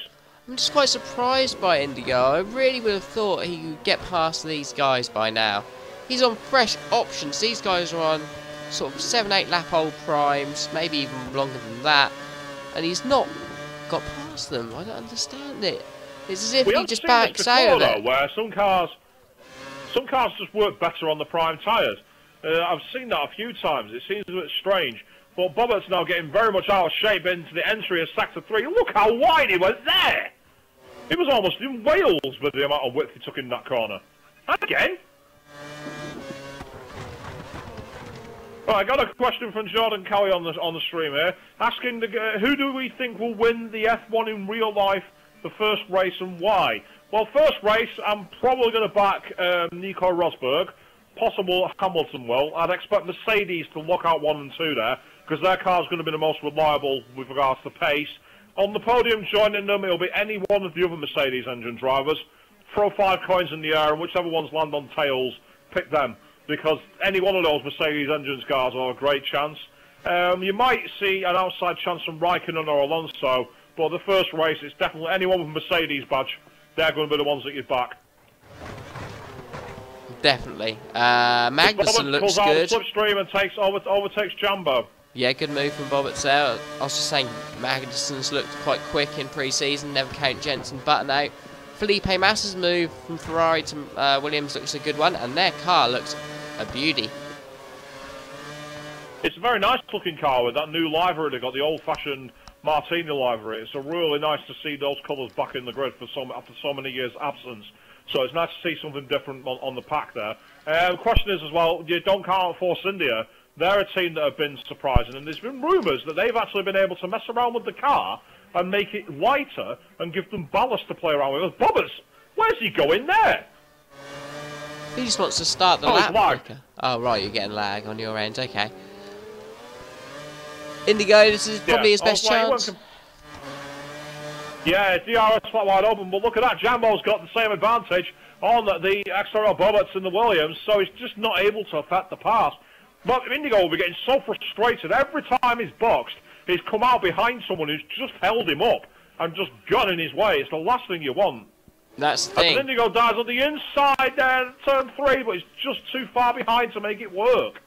That's the thing with the F1 division, though. I mean, it's, you know, there's no slow drivers in this division, so you can't just make a move just like that. As Indigo's trying the inside. Jambo, great chance here if you get. Oh, he can't let the bollard out, and he's good driving there. Realised that Jambo was on the outside and left him enough space. Very fair driving from Mr. Indigo. That. I think his problem, going back to Jambo though, is that Jambo has got DRS every time on XRL Bobberts, so he's not actually got any straight line advantage. And the problem is that, well, when Jambo's taking that kind of wide things there, he's able to just gain all the time back, and I think that's what's frustrating for someone like Indigo. I mean, look at this. That's twice now in less than 3 corners. Jambo's not stuck. What was that from Indigo? He went completely through the chicane. As Jambo goes off the track, makes the mistake, and Indigo finally gets past him. So this might be a chance here. Meanwhile, on the stream here, oh, actually, Jambo's done a very late entry into the pits there. Oh, hang on, we've lost connection to 3 people. For Lexi, Sean Bean, Hamilton. I think we've lost the race. I'm now out, and I'm trying to find what's going on. We've lost 3 drivers, and I'm out. I've lost. Yeah, I said that you were right. So Lewis Hamilton and Team Aspel have gone. I have a feeling Team Aspel just couldn't be bothered, if I'm honest. Well, I've now been kicked out of the lobby. I need a reconnect. I'm staring at Fernando Alonso's car here. I'm in my own lobby for F1. Well, sorry about this for all you people watching on Channel 2. I'd love to bring in a race, but evidently someone started to give me a boot up the door. Maybe co-masters were a bit annoyed about what I was saying to them. I don't know. So let's see if I'm able to get back in. Yep, I'm here. So hopefully... So we've lost Ice Cold Andy. Did we lose Indigo? We haven't lost Andy. We've lost Lewis Hamilton. We've lost Team Apple and you. Ice Cold Andy has lost connection on my screen. What? Oh no, it's all gone wrong. That's not surprising, is it? All that Jordan can say on the stream is WTF. Don't feel alone. I've never had that happen before. So who have you got in the race then? I'm going to find out now. So while I get the chance to get the scoreboards up, assuming they load, I've got the black screen of death at the moment. Right, I've currently got Valex Team P1, Ice Cold Andy in P2, Roberts in P3, NMRS Indigo in P4, Jambo P5, Paragon 125 in 6th. I've got Sean Bean in 7th, DNF, and then you. I have 6 runners. That's right, you got the 6 that I've got. You just had a different name slag out on your screen, but they're the 6 that are currently racing. I may not have seen them all. So, Velocity, goes totally off the track at turn 10. I'm actually going to ride on board with Velocity because we've not actually seen much of him, and I want to see how he's taking these corners because we did have an allegation that he was pushing the rules a bit too much as well. Let's get in Lewis Hamilton. He's inviting me to a party, so let's get him in. Yeah, I'll invite him in for you, no worries. Well, is he still on track, or has he lost him? He's lost, he's gone. That's why he's invited to a party. He invited me. Okay, I'll get him in here. I'll just invite him to here, no big deal. Yeah, invite him into here, that's what I meant, so. That's what I've done, yeah. Right, so still riding above with Velocity, who's totally on his own. No one anywhere near him. But again, well, if he is breaking the rules, he might get an arbitrary penalty, but he's got a gap of at least 27 seconds now over P2. And the field is spread out in the most dismal way possible. Everyone basically getting booted out of the lobby. Just, well... Jordan's asking, shouldn't the race be restarted? We're over half distance, so we can't. No, that's fine, that's exactly right. We're over 50% race distance now, so even the potential possibility of a 50% reduced race is out the window. Velocity is definitely, as LGS saying, not sticking to the rules here. He just cut the chicane over the outside of turn 9 and then deliberately ran right at 10. And I mean deliberately so. So, well... Part of me saying we should just declare the race void and award 0 points. Because it's been so pathetic. I'm really sorry for all you people who've watched on the stream tonight. I really do apologise. Hopefully tomorrow night in GP2 where you got Bernie, you got the likes of Sean Bean, all racing, they should put a much better job in the race. Now Hamilton's joined the race, but he's not joined the party. That's interesting. Yeah, oh, here he is. Right, Hamilton, we all seem to get caught up in a very severe case of get out the door there. What happened for you? Went in the pit, come out, everyone lagged out, everyone lost connection apart from me, and I went and crossed the line and finished the race. And then when I went back on here to look who's racing, everyone's still racing on the custom race. I was like, oh, I don't get it. What's going on? Yeah, right, Team Atable lost connection and you were the only other one. Yeah, I crossed the finish line. Well, that's amazingly hard luck. I can't believe that. I got lagged out as well. I was the only one who lost out there. But needless to say, I mean, you were looking pretty strong. Your pit stop strategies were holding out. You were able to make the tyres last a really long time. Did you think you had an outside chance of getting like high on the podium? Oh yeah, definitely second place is up for grabs. Definitely. Well, I mean, all we can say is massive commiserations that that's happened. That's, well, I don't know what word to say apart from farce for that, really. Moving on to Abu Dhabi next week, do you have the pace there to challenge again? Oh, I don't know, to be honest. Not my favourite track, Abu Dhabi. This is a bum and curve, and it really not my style of. I would say this is the same. Style. I would say this is the same sort of track for you, isn't it? Not kind of your favourite track, India. Well, yeah, I did say yeah, because after the last week race, I jumped straight to India, do a couple of hours of practice on time trial, trying to set the fastest lap and over again. And I think I'm going to do that again on Abu Dhabi and see how it goes. Well, I hope you do better next well, week. It's been ridiculous tonight. That's just the game for you, I suppose. That's not the word I'd use for it. It's been a farce. Yeah. It's been absolutely pathetic. It's not fair on. So all we'll say is. Sorry, it's not fair on the people who race. It's not fair on the people who miss out, like Lewis Hamilton. It's not fair on the effort that's made by people who run the league, the live streamers, the whole community. It's not fair on anyone, really. Because I spent so much time on Formula 1 this week, still trying to beat Andy, and then this happened. Yeah, unfortunately, I think this season is gonna run out for you, unfortunately, which is, you know. Yeah, I think Andy got this championship in the hand already. It was the Japanese race that done it, I think, more than anything. Him gaining points on you there. I mean, if you were to gain points on him there and make it under a race win, you know, that would have been bang on what was required. But unfortunately, he went 36 points ahead.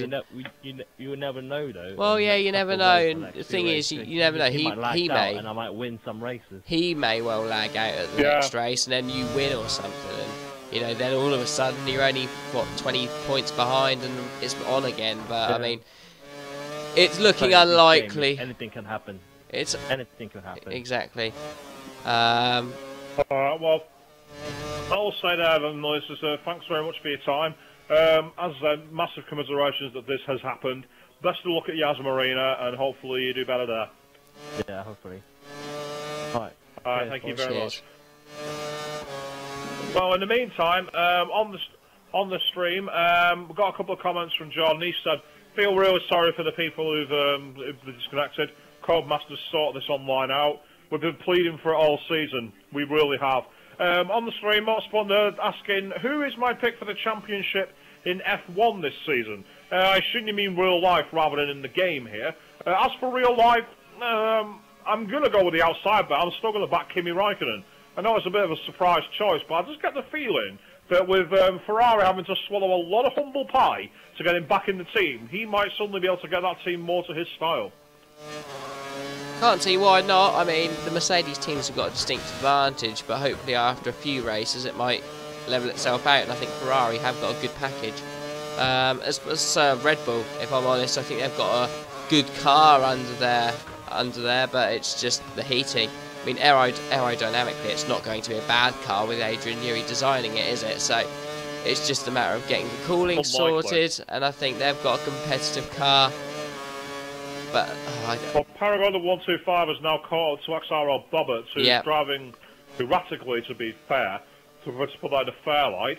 Heading into the final corner, goes on the inside line. Paragon realises he's just not going to get the move done there, but has got a chance now with DRS. But it looks like at the same time, Bobbert has saved some curves to get a slight advantage down towards turn one. Paragon's going to make a last-minute lunge here. This might be suicidal because it might give the DRS advantage back to Bobbert. But Paragon has stuck with it to take the position. Good driving there. Into turn three. Oh, Bobbert's very nearly went into the back of him there. Caught out completely. And look at the effect that's had for a Paragon now. He's just opened a big gap there. And even with the curves and DRS, I don't think Bobberts is going to close that gap down.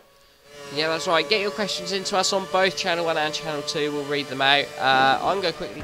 Oh, well, Sean, I think you're going to... here's one for you, Bernie. You're going to like this one. Go on. Sean's saying, just to cheer people up, XRL Bernie has only one vote for his overtake of the week, and that was himself.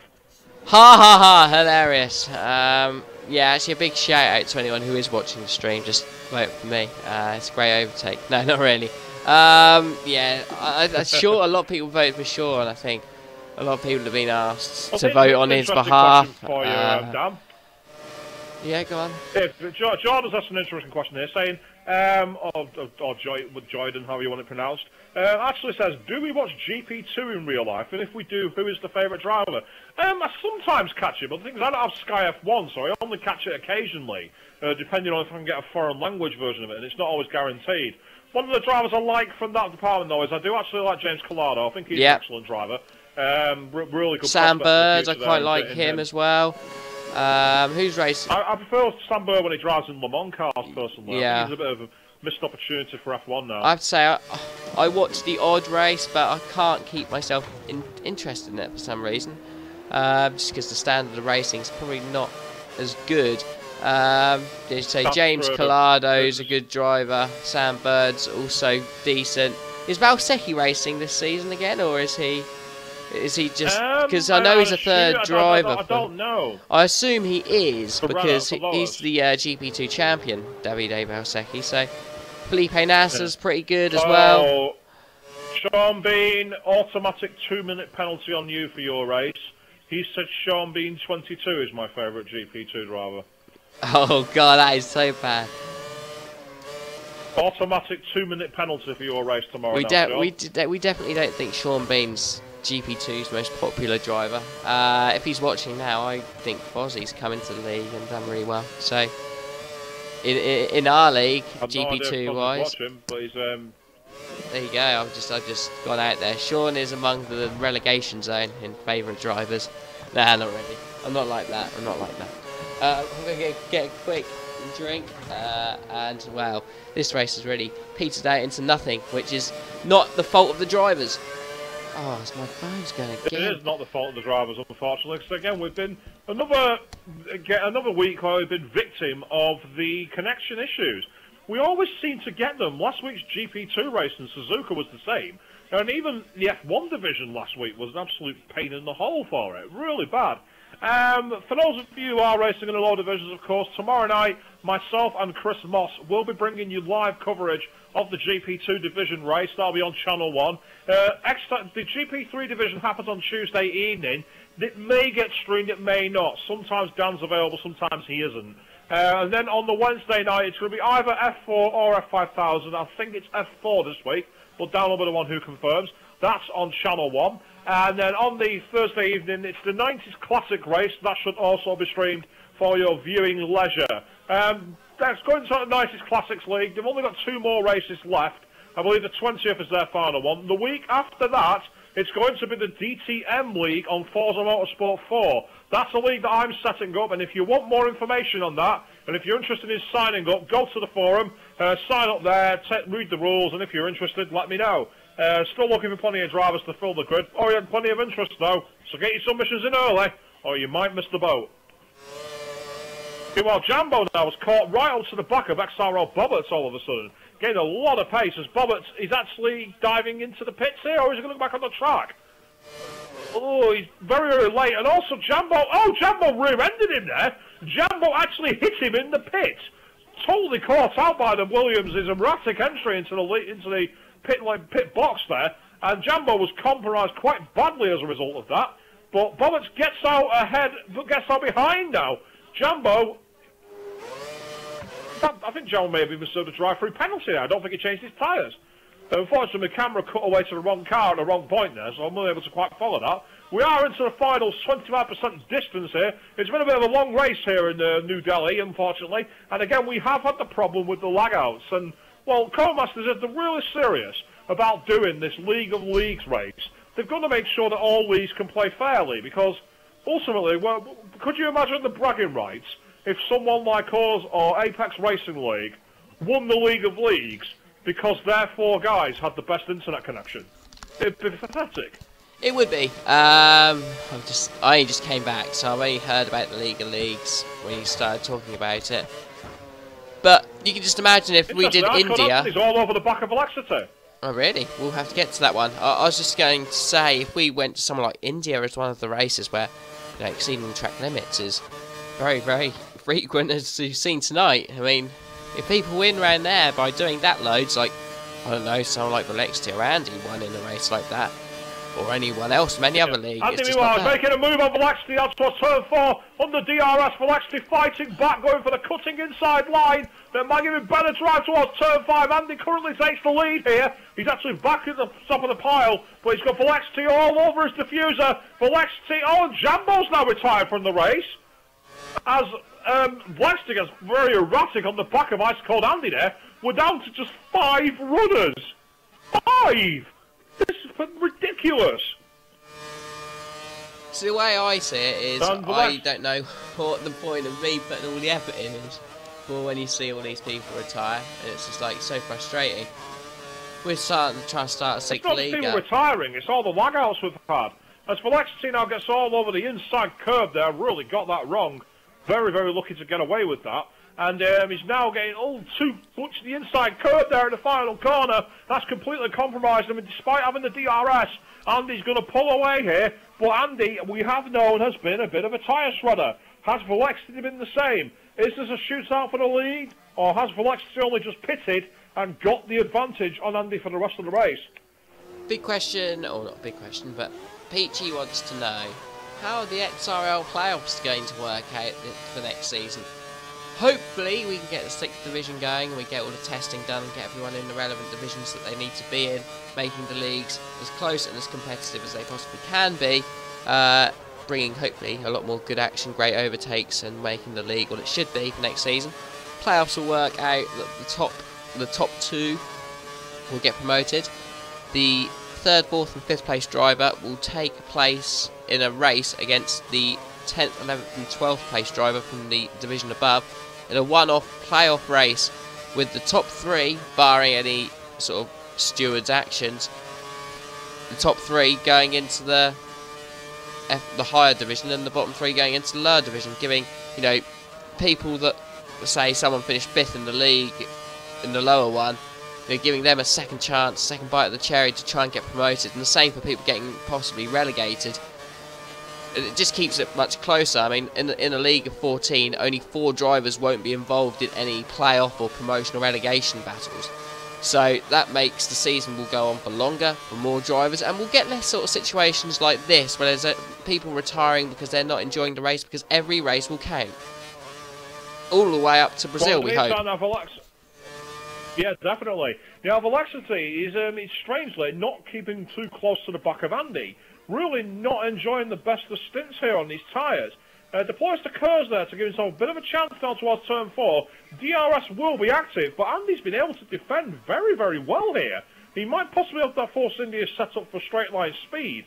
And again, he's just not getting close enough for Velexity. But at turn 4, Andy makes a bit of a mistake, locks up the tyres. Velexity senses an opportunity, but Andy, I'm not sure Andy left him enough space there. He had to back out of that move there from Velexity, and that was a bit naughty from Ice Cold Andy. And following on board now through boot 8 and 9. Oh, poor change of direction there from Velexity. Has to get out of the gas there into turn 10, this long sweeping corner. And again, Andy goes off the track there. Just keeps on the island of Velexity behind him. A bit scrappy from these two, this. Right, so we're going to get Jambo in the party, see what he has to say. So it's just a lack of nowhere near anyone. In the meantime, now Velexity getting closer to the back of Andy initially, but then messes up the final corner, which ruins his DRS run. Now, even if he uses this as a way to get closer, he's still struggling in a straight line, although he's got better here, and Andy's braking almost caught. Oh, and Andy has just whacked behind him. Well, that's the last thing Velexity wants, because now Ice Cold Andy is going to have DRS.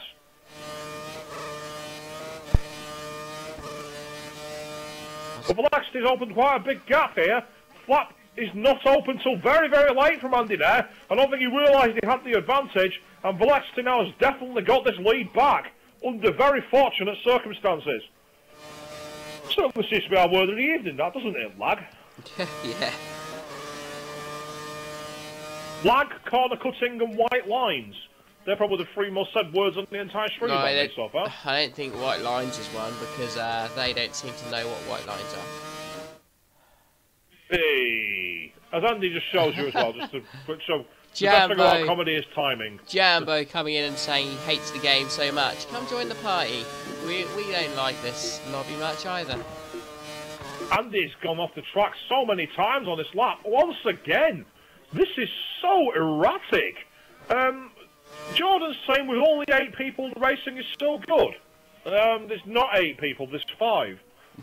And Andy goes into the box. Andy decides to go in for a final pit stop. That should be the race done. Velexity. Yeah, that's it, because Velexity won't have to pit again. He'll have to find a whole pit stop gap. He will come out into P2. So that is pretty much that. Paragon's had a good race today. KPP89 is just asking the stream, is he just commentating? I presume you're talking about me and Dan, in which case, yes. I'm just the commentator, I don't race.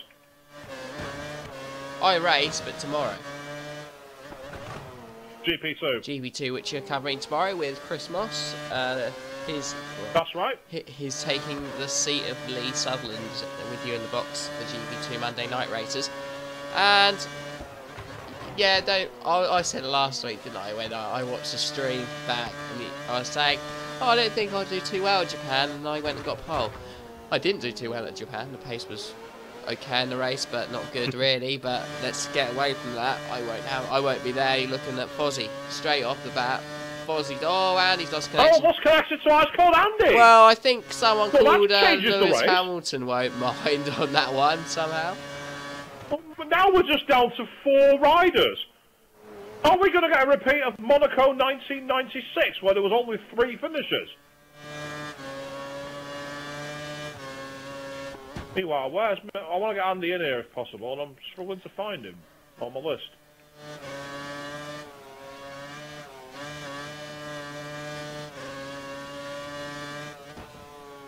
Meanwhile, KPV99 is saying followed. You can follow this and also Channel 1. We have a sister channel which Dan's currently doing in simulcast.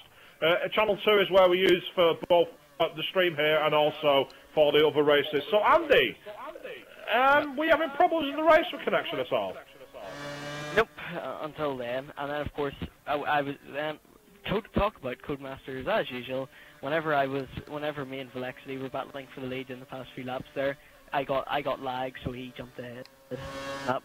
Yeah, we did get one of his moves where you did seem to lag behind him just before turn 3, which obviously made it very difficult to keep up on this with regards to where everybody was. I mean, we have seen quite a lot of lag out, so even I lagged out at one point. Has it been something that's been going on for other drivers, like when you've been involved in other battles through the field?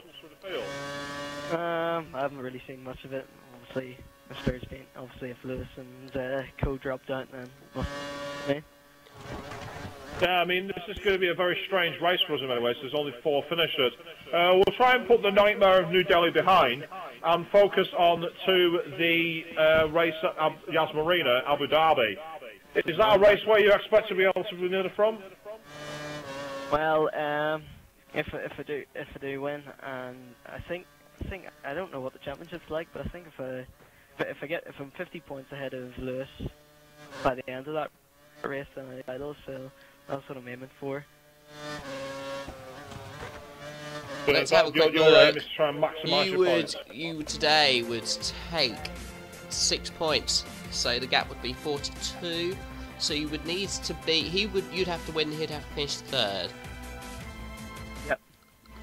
Which is probably what. Yeah. That if you did that, that'd be championship over then. But anything can happen. But for me, what would you like to say on anything about track limits? Is there anything that you noticed out there today? It's just this track here. Lots of people do it here, and everyone's the same. So I think it just depends on where you go. Obviously, in Japan you couldn't do it. It's just these new circuits. Like, I mean, if we went back to how things were like in the 1990s or early noughties, then we wouldn't have this problem. with gravel It'll be in, yeah, that's right. I mean, it'll be interesting to see how GP2 get on with it tomorrow. Something I'll have a look into. But sometimes you just do it when you don't even sort of know you've done it. And I think the fact was, whenever your tires went off here, like, I mean, the car just understeered off the road. It'll be interesting to see. I mean, it's not something I think of when I'm driving, so when I go out on the track tomorrow, or when I practice, it'll be interesting to see how much I've done it. It just seems to be one of those things with this circuit. And the problem is, if you try and stay off the course, then you have to brake really hard, and then if there's someone behind you, then they could get caught out and smash their wing off. Okay, well, obviously that's something for the stewards to decide as we go on. But the main thing here now for you is obviously focusing on Yas Marina. As I say, I mean, that circuit's one of these newer ones, lots of runoff. Is that the kind of circuit where you do well? No, I prefer the more traditional tracks, which are more challenging. That's where I do better at. But you know, I do well at Davi, so hopefully, even though I don't really like the circuit, but hopefully should be good. And well, of course it is a twilight race, so that'll be good. Yeah, starting the day and finishing in the night, always a bit special. Well, in the meantime, thanks very much for your comments, and hopefully you'll do better there under the floodlights. Alright, cheers bud. See you next week. Bye now. Well, in the meantime, for Lexington now is on course for a victory. He's got a huge gap going back to Paragon. On the stream, Jordan Kelly's saying, Bernie and Pete for commentators of the year. Nice one. Always good to be recognised. Paragon 125, he's done really well to maximise his opportunities given by the fallouts here. And then Mr. Indigo as well in P3. Definitely totally affects the race championship though, because all the three main rivals have dropped out. Quick question to you and any other guys on the stream. Where do you think these guys would have finished if everyone stayed in? Obviously, I think Andy would have been ahead of these guys, but where would Lewis Hamilton have been? Because he was right in between sort of the Indigo battle for quite a lot of it. So would he be I echo Hamilton's comments from his interview. I think he would have been probably battling with Andy for second place. I think Andy would have lost it overall because of the amount of pit stops he's had to make. But we know Andy likes to go all-out attack on fresher tyres, so he might have been able to affect the pace. Paragon and Mr. Indigo, meanwhile, I think they'd have been off the podium in 4th and 5th, with F1 Nige probably down between Bobbitt's and Mr. Indigo. But either way, it's all arbitrary. At the end of the day, to finish first you got to finish. And unfortunately, whether it's their fault or not, these guys haven't made it to the end of the senior checker flag, and therefore maximum points go to the rivals, and all power to them for surviving so far.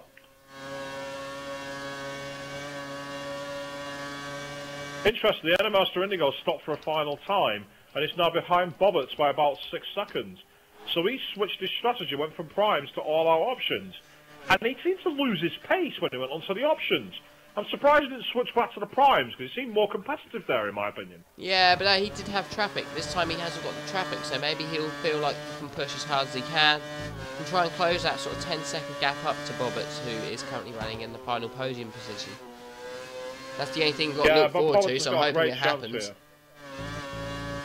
That'd definitely be what we're aiming for, and a nice battle to end the race with, because, needless to say, this is a race that's been dominated by a lot of controversy. We've had the track limits, we've had the shaky overtakes, and we've had the lag-outs. And of course, speaking of penalties, because of all these corner cuts, so people like Andy, who were involved in potentially suspicious overtakes and also track limits, is that going to affect how they are able to race at Yas Marina?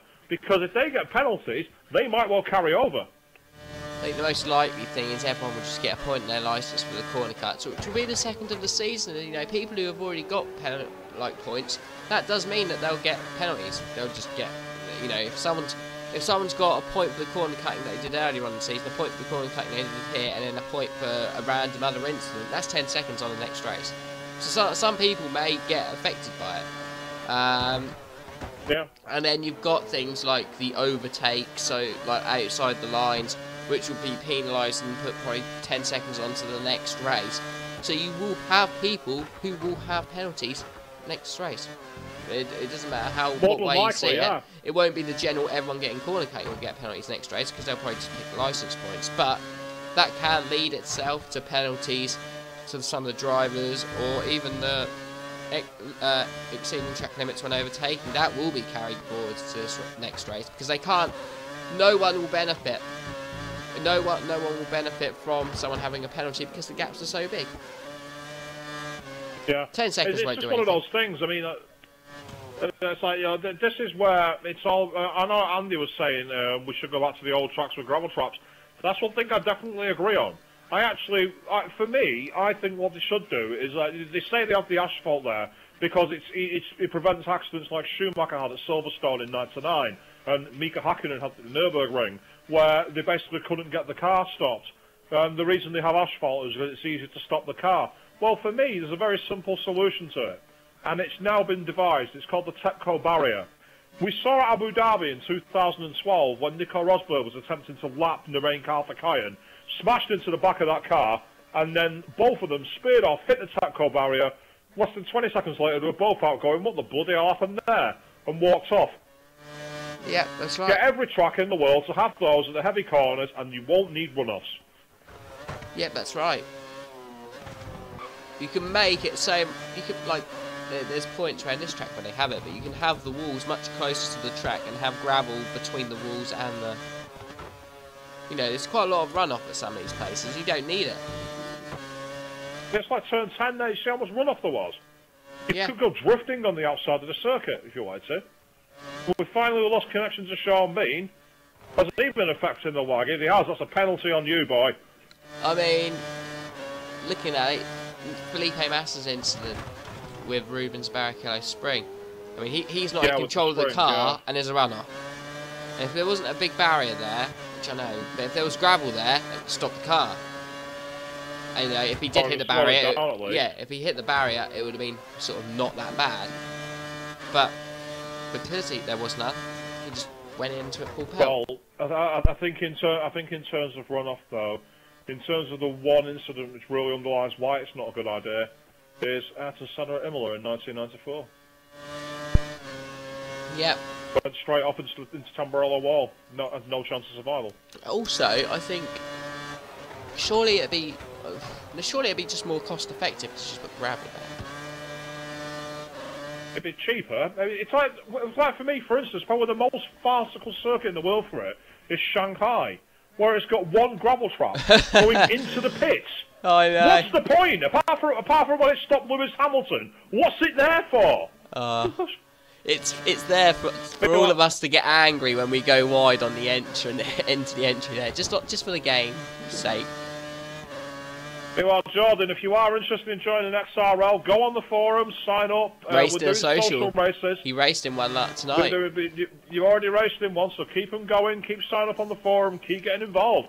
The more of you come forward, the more likely you'll be able to get in and race with us guys and be a future star of the show if you pull off one of the overtakes of the week and many other things like that we keep on going here. We're into the final 3 laps now. We're almost at the end of the race. It's taken a bit of time. Needless to say, we're down to just 4 runners and riders. Bit of a shocking result, really, when you think about it. It's like, well, we've barely got enough drivers to fill a podium, let alone to fill a grid. But needless to say, credit to these guys for racing. Look at him, Mr. Indigo now. Laps are running out, but look how much closer he's got to XRL Bobbitt. Paragon's under pressure as well. Not over. Paragon's got a bit of a gap, but that gap's not massive. No more than sort of 4 or 5 seconds, if that. It's unlikely that you'll see Mr. Indigo catch that up. For me, it's Indigo and Bobbitt to decide who's going to be on the final step of the podium. Both guys have been erratic, both guys have been involved in incidents, but ultimately, both guys are going to finish. And that's the main thing. For Indigo, one criticism I have of him, for as well as he can keep the tyres going and, you know, consistency's there, it's a lack of sort of, I don't know, a bit like me maybe at times, he's scared to make the overtake. I mean, he's been stuck behind certain people in today's race. And, you know, he's been on the soft tyres, they've been on the hard, and really he should be getting past them, but they're just not. I mean, I don't know. Let's hope he makes a good move. I will say one thing about Indigo that I've not been impressed by today is the track limits. He has been consistently going wide and cutting corners. He's got DRS, he's finally realised it, deployed it a little late, lost a couple of yards there, but he's still making the attempt for the overtake, and he's decided to stop to avoid getting overtaken under DRS to turn 4. Paragon's he's struggling. very close now. Paragon, I was thinking that, so I thought, hang on, that Ferrari wasn't there before. All of a sudden, Indigo might have a chance to leapfrog the pair of them. Look how much closer it's to the back of Bobbitt's there. In fact, if he gets a good slingshot here, it gets the DRS open. If he can pull out in front of Bobbitt's, he might be able to get the toe here. Maybe not for this lap, but it'll certainly affect the race towards the end. Heading into turn 4. Oh, but Bobbitt's beautiful attempt to overtake. Fantastic defence from Bobbitt's. Where did he find the confidence to do that? Let's see if Indigo tries to do it around the outside here. No, not quite. Bobbitt's breaking late. Bobbitt's nearly went straight into the back of Paragon there. He was so confident about defending from Indigo, he almost went straight into the back of the Ferrari. That would have ended the race in farce.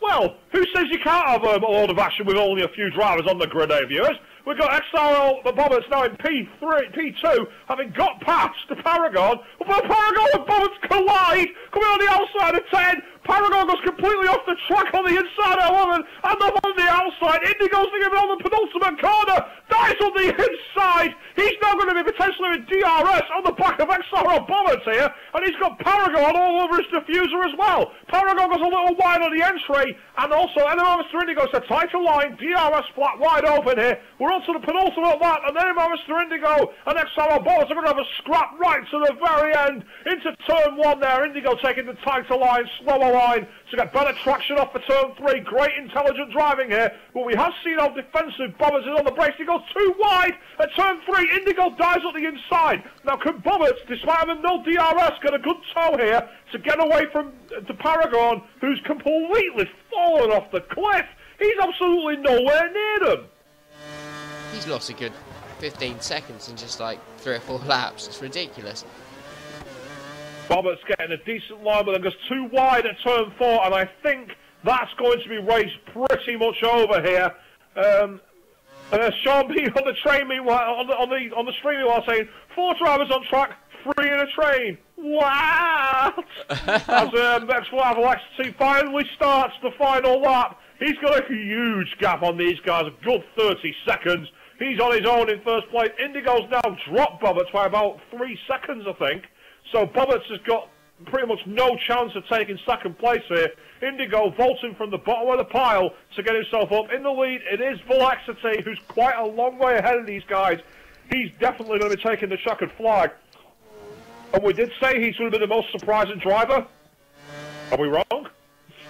I'm not sure, to be honest, because loads of the other drivers have surprised me today. The gap was probably about 30 seconds then, so yeah, he's been in good control today. I didn't think he was a surprise though. I sort of knew he had pace. He puts a lot of time and effort in to his practice sessions, so I think it's fully deserved. I think if TRL Button was racing, it would be a different story, but other than that, it was fully deserved win. You've really got a fetish for TRL Button. You mention him all the time. No, I just know he's quick. I mean, the laps he was doing and the laps I saw and heard, and everything like that. I mean, he would have won this race. But you can't take anything away from Velexi. Starts the final corner now. He's going to come round and take the checker flag. He's weaving, and why the hell not? And he crosses the line to take the lead and the win here at Bud Circuit in New Delhi. Mr. Indigo going around turn 10 for the final time has got a big gap now on XRL Bobbitt's, and behind them, Paragon is absolutely nowhere near them.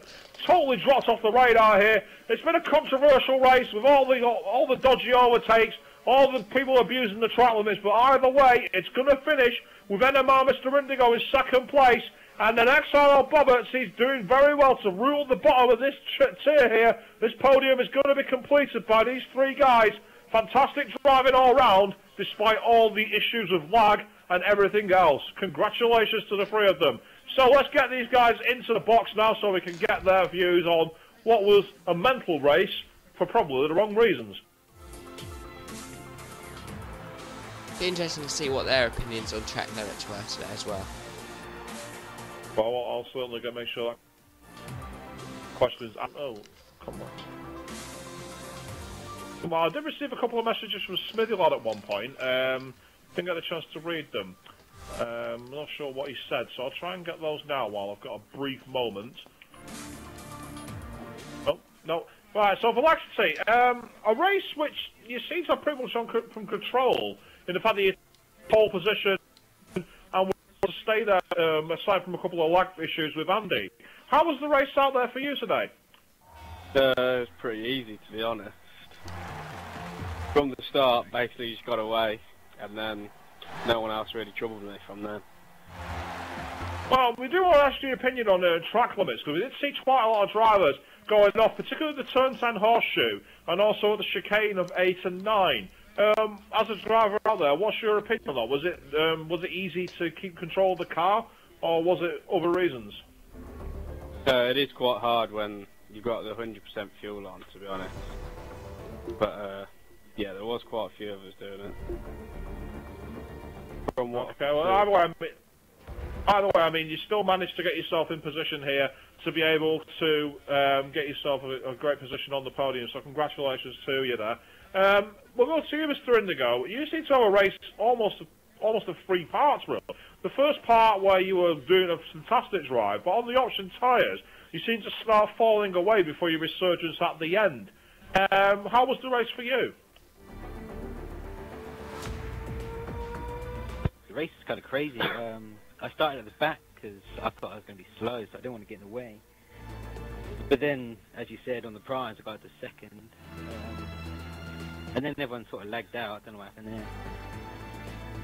Yeah, there was a lot of lag issues. Even I got kicked out. Carry on. And then I thought everyone would pit on the last stint, so I just went options and then went for it. Yeah, I mean, you certainly seemed to have the pace to chase down, which was really quite exciting. But when you seemed to get stuck behind the traffic in the midsection when you were on the options and they were on the primes, both myself and Dan were a bit surprised to see you found it so difficult to get past the likes of Jambo. Was that down to a difference in setup, or was that purely just fortune? I think it's a bit of both. I had quite long gears, so it took quite a while to get up to speed.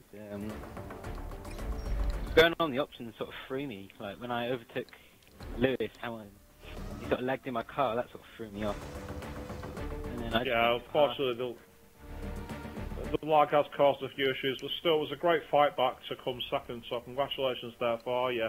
Meanwhile, we'll move on to you then, Bobbert. A race where you seem to potentially not quite have the ultimate pace, but really showed that you were confident to go wheel to wheel and get very late on the brakes with regards to defensive driving. How was it out there for you on the track?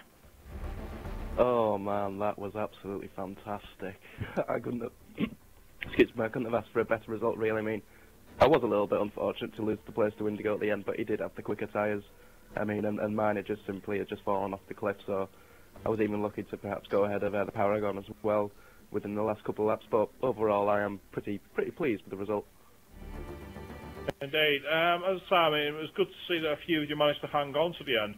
With the lag that we saw with like people lagging out, including myself at one point, was it difficult to go wheel to wheel? Because we did see quite a lot of people getting like lag spikes and cars lagging into each other. Was that tricky to cope with?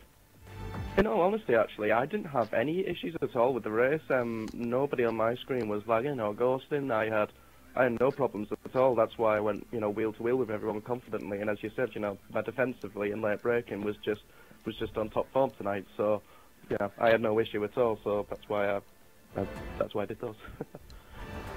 Okay, well, a big congratulations to all three of you. Obviously, the race results are provisional based on any inquiries that are coming, but in the meantime, do soak up the occasion for coming home first, second and third here. Big thanks to all of you. Also, thanks to all of you people watching tonight on both my channel, Channel 2, and Channel 1 for Excite Racing League coverage brought to you by GT Omega Racing and GamePod.co.uk. Tomorrow night, you'll have the GP2 race. I will be stewarding that along with Chris Moss. On the Tuesday night, Dan, are you going to be doing GP3 or have they got Afraid not. I am unable to do GP3 between now and the end of the season, unfortunately. So, sadly, I'm not there. Okay, well, in that case, then it'll be back here on Wednesday night after tomorrow, then, when it will be either F4 or F5000, coming in towards the end of those seasons. Normally get broadcasters simulcast, but we are down a broadcaster, so unfortunately that's not the case. And on Thursday night, we've got the Classics race at the, I believe it's Malaysia, for the 1990s race. And then next Sunday evening, we are back here at Yas Marina, Abu Dhabi, for the final race in the East before we go to the Americas for the climax of the season. Well, until